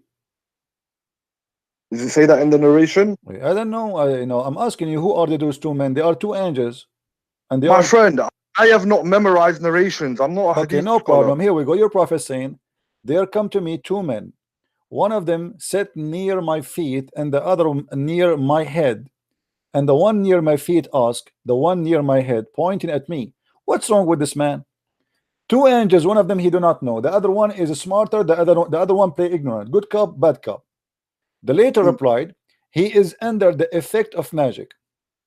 The first one asked, "Who had worked magic on him?" The bad cop, he don't know. The other one replied, "Lubayd ibn al-Asam." Okay, so now we know who is the one who did that to him. The first one asked, "What material he did use?" The other one replied, saying, "The skin of pollen of a male made date tree, with a camp in the hair stock, kept under a stone in the well of Dahran or Dahron." Then Scroll down. okay. Why did you take it off? Huh? Scroll down on the narration. Okay. And then the prophet went to the well and said, "This is the same well which they shown me in the dream." Was that a dream? Well, it sounds to me like he got wahi revelation from the angel to tell him where it was. Okay, so your prophet obviously he see things in his dream, correct? Yes. Okay. Now, after Muhammad, he saw that dream and he found what he claimed that the magic causing him to be bad. Was Muhammad better? Causing him to be bad. It doesn't say this. No, because he was under magic, he was controlled by magic. Is Muhammad now smarter, better? Well, that's a bit of a funny question, isn't it? Well, no, okay, now we found the reason, and the angels they told him where is the magic. Now, did Muhammad change? He became better, became healthy. Well, once they dismantled the magic, he was fine. Really? Yeah. How you know? Well, the effects of the magic were broken once they dismantled the magic. All right. Let us see if Muhammad was fine after the angels they came to him. How you can prove to me that Muhammad became fine? This is a challenge. I will give it to you. Well, it's just according to our belief. If you find the magic and you break the magic, there's My various friend, ways. you said he became fine. How you can show me that? I am the person who I learn from you nicely, kindly, please. Can you prove to me that Muhammad became fine after that? Well, I'm just going according to the normal rules of exorcism. What you're supposed to. Okay, where it says that he became fine, can you show me? Just because something doesn't say that, it doesn't mean that it's not true. Okay, my friend, very simple. You said he became fine. In order for you to know he became fine, that's mean you have some reference to show me, because you were not there, I was not there, right? So we did not witness what happened. So you need to show me where you get this information from that your prophet became fine. Well, I can give you the counter statement of where can you show me that he wasn't fine. All over the whole Quran is proving Muhammad not to be fine. Everything in the Quran is proving Muhammad to be not a person who obviously he is a person suffering from mental issues. Choose for me a chapter in the Quran. Choose for me a chapter in the Quran is not full of mental issues.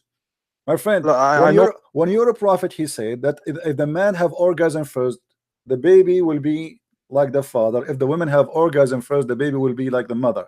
Was he fine, or he was suffering from mental illness? He was fine. So you do believe, you as a Muslim, that if a man have orgasm first, the baby will look like the father, and if the women have orgasm first, the baby will look like the mother? Well, this depending on scientific research, and I'm not a scientist, but I This is will not take the my question. prophet's Do word you for it. believe in that or not? Do you believe really, you as a person who have a very healthy brain and you are not under black magic, do you believe that if a woman have orgasm first, the baby will be a boy, a girl, and if the man have orgasm first, the baby will be a boy? Do you believe in that? I will give you the same answer. If the prophet said it, I believe it, and I will not So dare so disbelieve. so now what we believe is simply that Muhammad, obviously you said to me that he is not suffering from mental issues after that solution came in a dream of two angels, but as you see, Muhammad is still acting crazy and saying stupid things. Now you say to me you believe in stupid things, but that will not make it smart. That will make you, both of you, stupid, with my respect to you. If you say so. Okay, so I got what I want. Thank you very much for calling me. Is that it? What about? Let's move on to something else. I don't mind. What you will go about what? I mean, that's it. You know, you just proved to me that you Muslims believe in a stupid. My friend, you just proved to me that you Muslims believe in whatever garbage Muhammad he says. It doesn't matter if it's crazy, stupid or not. You believe in it. How in the world you believe that if women have orgasm first, the baby will be like the women? Muslim women, they can't even have orgasm because they do circumcision for them. No, that's not everyone. What do you mean? Let me ask you. Did the prophet wives have orgasm? What kind of question is that? Obviously, why not? Who are why not? Why not? Why not? Why not? Why not? What's wrong? What's wrong? Huh? Of course. What is the proof? I have a proof that this is not true. The wife of the prophet, when one of the women who offered herself, and she is the auntie of Muhammad, she saw a wicked dream. She was watching Playboy before she sleep, and then she have a dream, wicked dream, and she have orgasm. She came to the prophet and she said to him, should a woman who sees a wicked dream wash her vagina? The prophet says, if she have a discharge. Huh? The prophet said, before the prophet said, Salama, which is the wife of your prophet, said, oh, messenger of Allah, does that really happen? Which means, does that women have discharge? How she is his wife but she never have orgasm? That's silly. I think you're making yourself look really stupid here, because I don't get your point. Because at the end of the day, you're talking the women about, she is saying, the women she have wicked dream and she have discharge. The women, the wife of the prophet, said, how a woman she have discharge? This cannot be true. Muhammad, he said to her, yes, she have. Huh? She have. And as you see, this hadith is a Sahih hadith. It's in Sahih al-Bukhari. It is in Sahih Muslim. It's all over. So your point is, a woman did not know whether she has an orgasm or not, and my that friend, is so she never had one. A woman, she is asking, wondering. This is the wife of the prophet. This is not a woman. A woman, she saw orgasm. She is not the wife of the prophet. Hold on.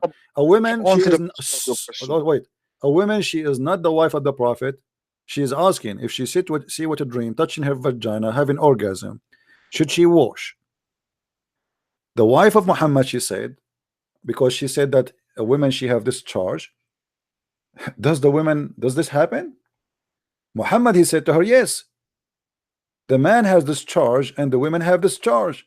When the man have discharge, i.e. the sperm, and he's explained to his wife, the man discharge, i.e. the sperm, is thick and white, and the women discharge is yellow.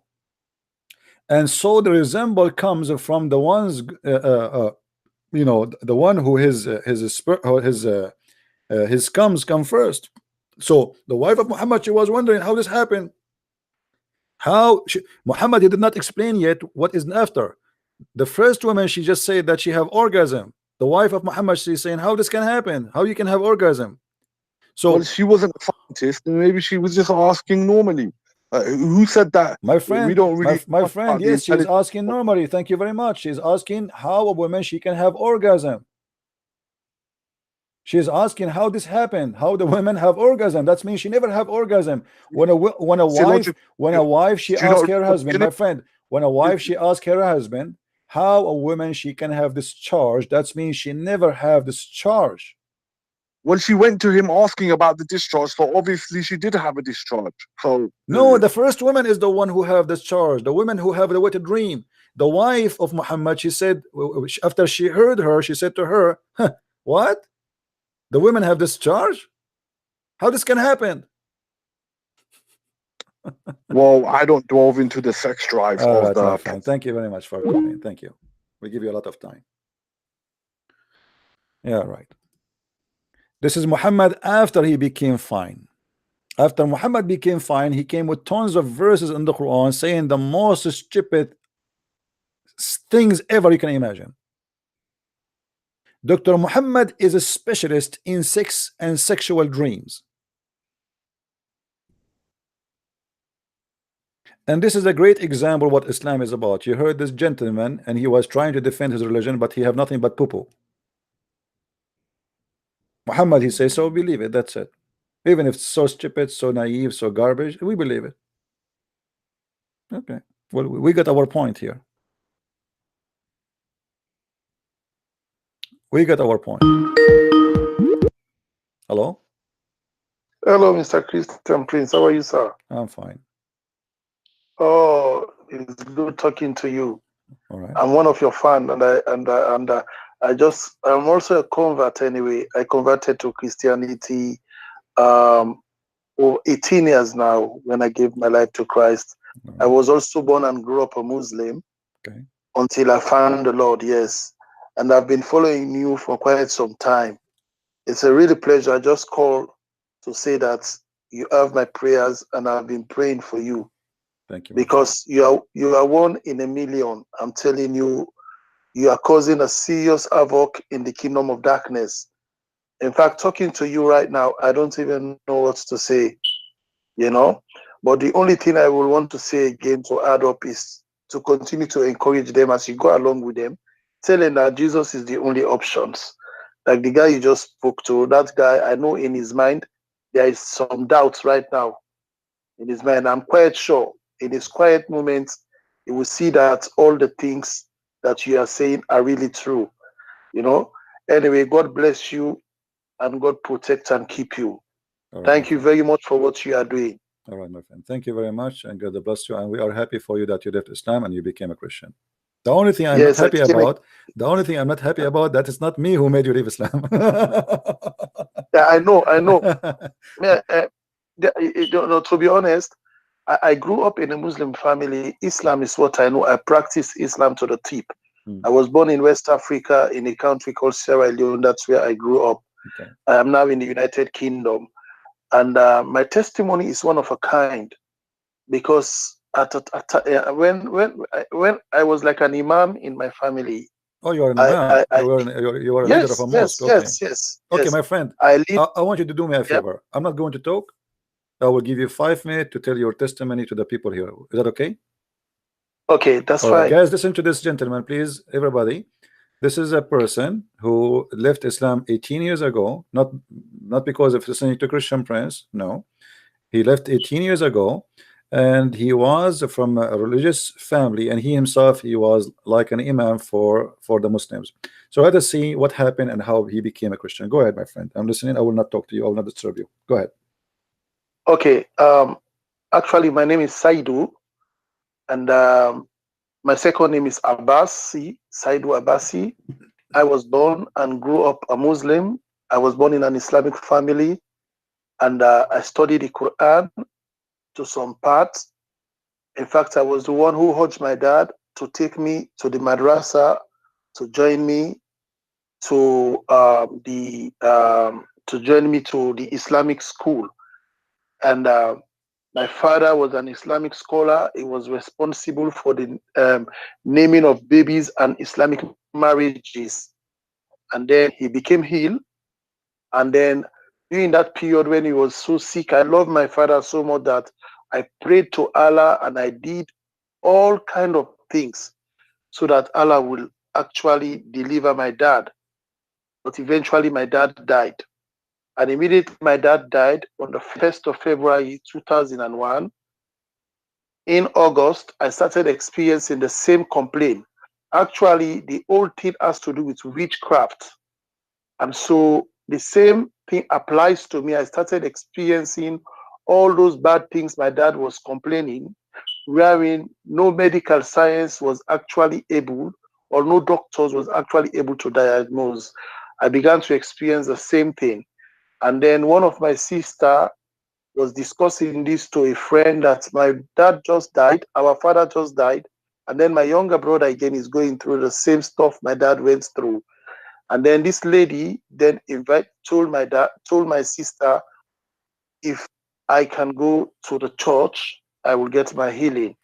My sister said, I don't believe my brother will go to the church because we are Muslim and he loves Islam so much. So my sister came to me and explained to me that these are the options and this is what the lady said. So I look at it and I said, wow, how can I go to the church? Will this be possible?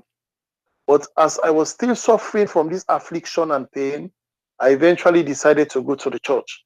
When I go to the church, I receive my miracle, I receive my healing.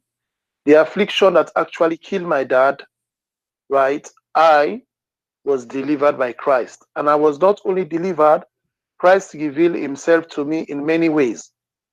For you people listening out there, you Muslim, you might think that I am not saying the truth. For you to believe that I was a Muslim, I'm going to recite some verses so you will know indeed that, for example, I'm going to read Ayat al-Kursi, which is Allahu la ilaha illa huwa ayyul qayyum. Sinatu wa lana lahu ma fi samawati wa ma fi ard man jalla yashfa'u indahu illa bihizmi ya'lamu ma bayna aydihim wa ma khalfahum wa la yu'tuna min shay'in min ilmihi illa bima sha'a wasi'a kursiyyu samawati wa ard wa la yahudu hifdhuhuma wa huwa azizul azim. Qul huwa Allahu ahad Allahu samad lam yalid wa lam yulad wa lam yakul lahu kufuwan ahad. I'm just saying this because for over 18 years now, some of these things are passing away. I can't even remember them again because I've now been embedded in Christianity, right? So some of these verses, I are forgetting them, actually. But what I'm saying is that Jesus is Lord to the glory of God. Islam has nothing to offer humanity, neither anyone who find themselves in that religion. What Christian Prince is doing, right, is the right thing. And God has called him for this day and for this age to the Muslim world. He is a professional in what he is doing. So I want to encourage every Muslim listening there, right, to consider their faith. Muhammad is a false prophet. Allah is a false God. And Islam is nothing but a farce. There is a lot I will have said, but I don't want to go further than that. Anyway, this is all I have to say tonight. Thank you very much. I'm calling from the United Kingdom. Anyway. All right, my friend. Thank you very much for calling.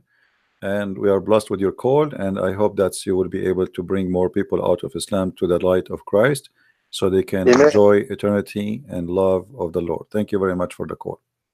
Amen. Thank you, Christian Prince. Thank you. God bless. Take care. All right. If you notice, the Muslims, when they speak to us, they try to insult. A Muslim, he says to me, his name is Dan in the chat. He said, Christian Prince, did your grandmother have orgasm? I mean, supposedly that is, I mean, how silly is that? And if she have an orgasm, is that bad? She's married to my grandfather. Good job, my grandfather. You're a prophet. He have tons of wives, yet his God, who promised him a power of 4,000 men in heaven. Isn't it your God who promised every man to have the power of wife 100 in heaven? And your prophet, he been promised the power of 40 men of people of heaven. That's mean he have the power of 4,000 men. Yet he cannot make his wife have orgasm. Well, if your prophet cannot use his private part, let him use something else, my friend.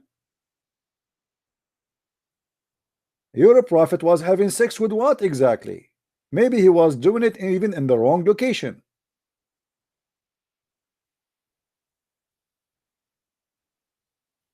The Jews, they used to tell stories to make people not to do things wrong. As an example, The Jews, they tell their children, if you have sex with your wife from the wrong location, your son, your baby will be blind.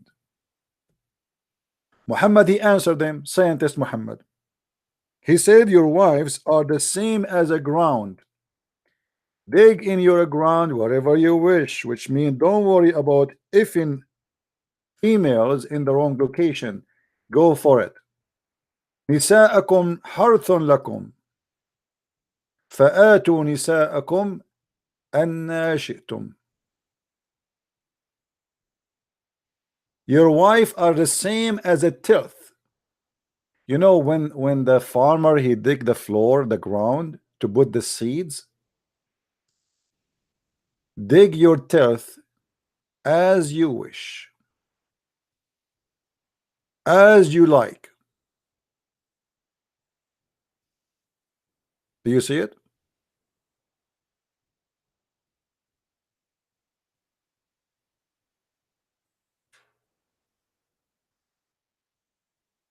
Any Abdul?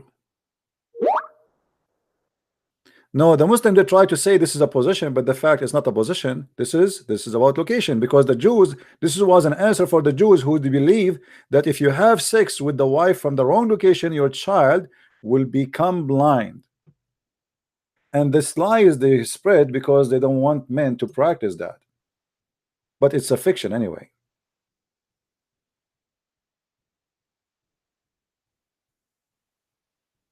No screen? Oh, sorry.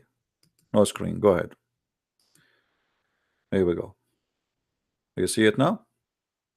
Chapter 2, verse number 223.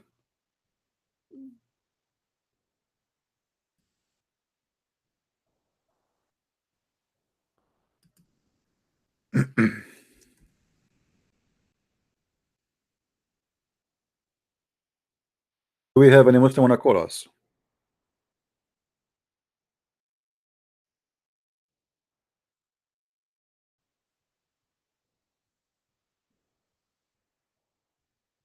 Hmm?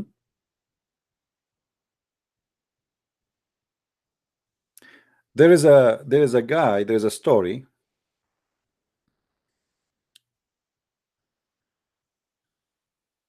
After the death of Uthman ibn Affan,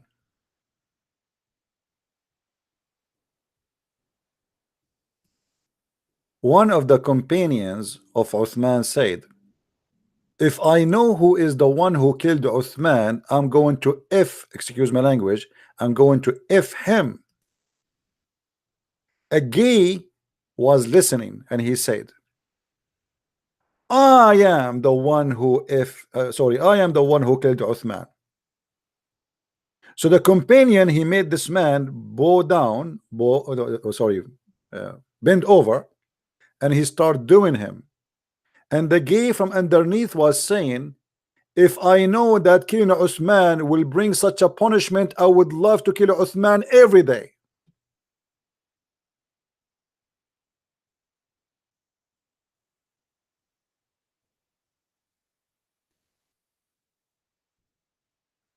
Any Muslim?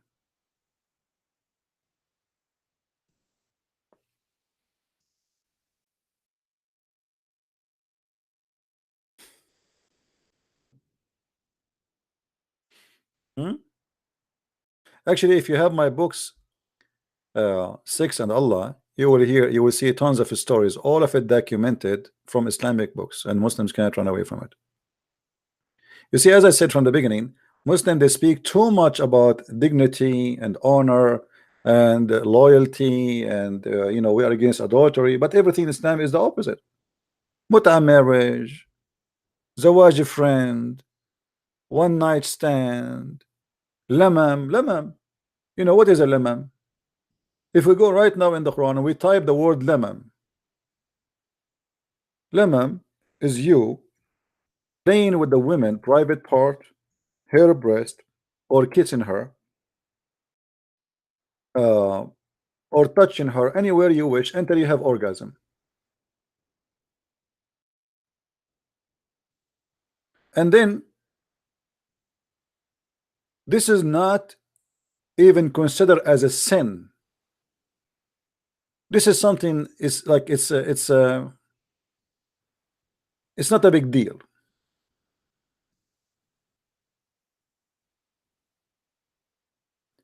So what is the great shameful sin in Islam? If you have intercourse with the women, not in a legal way, not necessarily by marriage, because you can have sex with your slave, she's not your wife. You can have sex with a woman, she offer herself to you if you are a prophet like Muhammad. You can have sex with watermelon.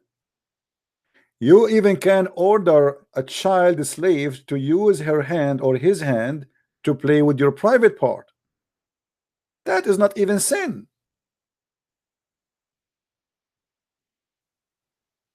The story in front of us, chapter 53, verse number 32, it's about a guy who his name is Nabhanu Tammar. Nabhanu Tammar, he went to a woman. Hello?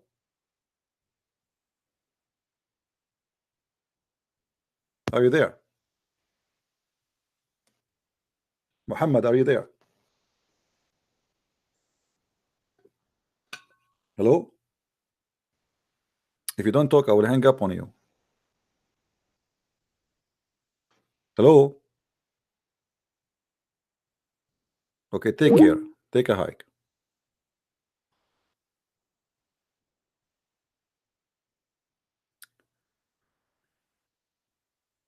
The Banu Tammar, a woman, she came to him and she said to him, he said to her, go inside the store.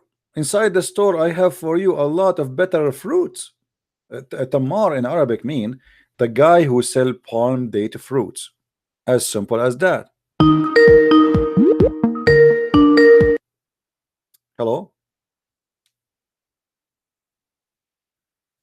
Hello?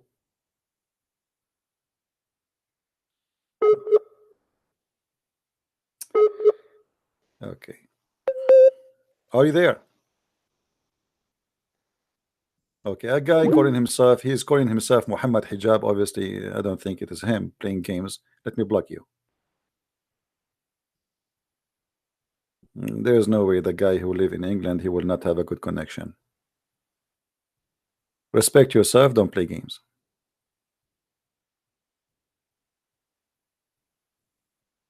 Anyway, if we go and see the story of Nabhanu Tammar, chapter 53, verse number 32. And again, thank you guys for those who they are making donation. We appreciate your support and your help. And I apologize if I don't mention your name when you do so, because I know that this is not really what you are seeking. Right? Okay, 32.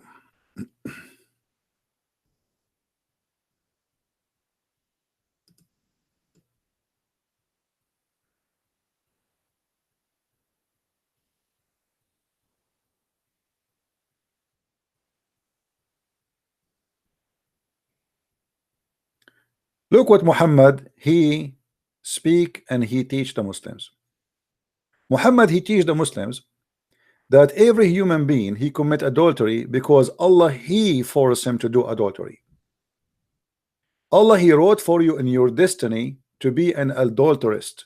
And every one of us, he have a special amount of adultery to do. It's not a choice. It is Allah decree. Allah decree for us, which means it is in our fate that we will do our portion of adultery, and it's not a choice. And here we ask ourselves, how stupid this man who says such a thing to say I will punish you for adultery if this is what Allah he decree for us.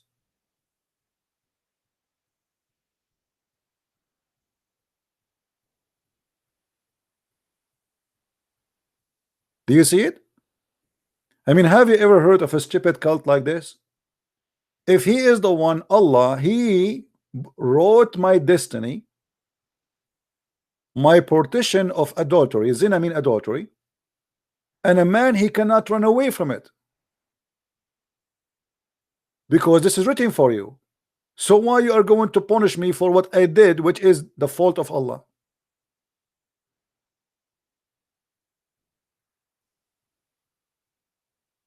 This is why I asked the gentleman who called me, the guy who was defending Muhammad, do you think Muhammad, after he recovered from the bewitched black magic, he was better? He said yes. I said, can you prove it? He cannot, because obviously he cannot be a person who have a brain to say such a thing.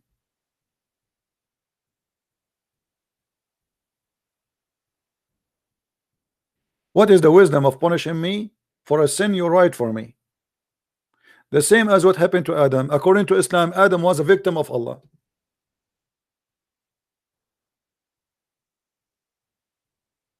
So if I commit sin, if I became an adulterist, that's what Allah wrote for me. So what is my fault? What is my fault?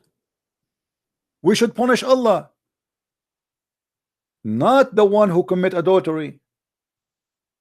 The one who is playing games with us is Allah. He is a scumbag. He make me commit adultery, and then he punish me for what he made me do.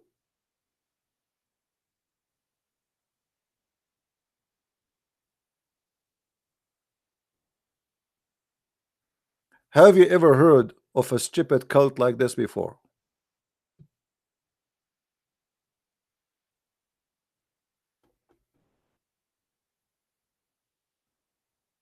Right?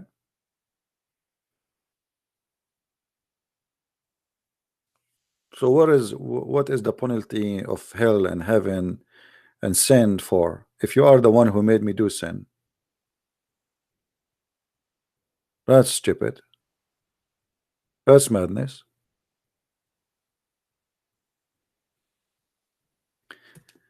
Anyway, guys, I think we have enough for today.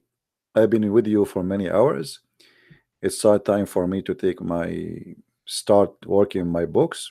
I have many books to finish, and there's 2 books I'm trying to prepare them to be published. So I want to say thank you for being here, and I hope today we did share good information and knowledge with all of you. Feel free to download my videos, share them as you wish with your family, your friends. They are made for you for free. The Lord, He said, for free you took, for free you give, and our videos are for free. So we spend our time, we spend our day, and almost every day with you for many hours. So you will not be misled, and your child will not go to school and some people fool him and make him convert to Islam. Our ignorance is our problem. People die because of their ignorance. The Bible says, my nation perished because of their ignorance. Fight ignorance, my friend. That is our enemy. My enemy is not the Muslims. My enemy is ignorance. Ignorance. The ignorance of the Muslims, the ignorance of the Christians, my ignorance and your ignorance. This is the enemy. Let us fight it together. And I wish you all the best of Christmas. And remember, Christmas is not a date.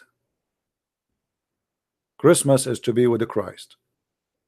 And to be with the Christ, to be Christ-like. Be good as your Father. And you know the rest.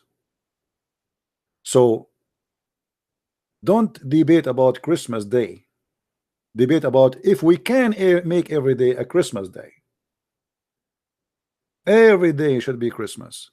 For a Christ should be in our life, in our day, in our night, and then you will find that your life is successful. If you put a Christ in your family, then you will treat your wife as Christ taught you. You will not cheat. You will share love, not anger and violence. Same as for the female. If she put a Christ in her family, she will not cheat. She will be decent. She will be loyal, and she will defend her family until the last second in her life. Christ, my friend, is our protection. Nothing else. Don't let him go out of your life, and then you will be sorry. Thank you very much for being here. May the Lord bless you, and Merry Christmas, everybody. See you soon again. Bye-bye.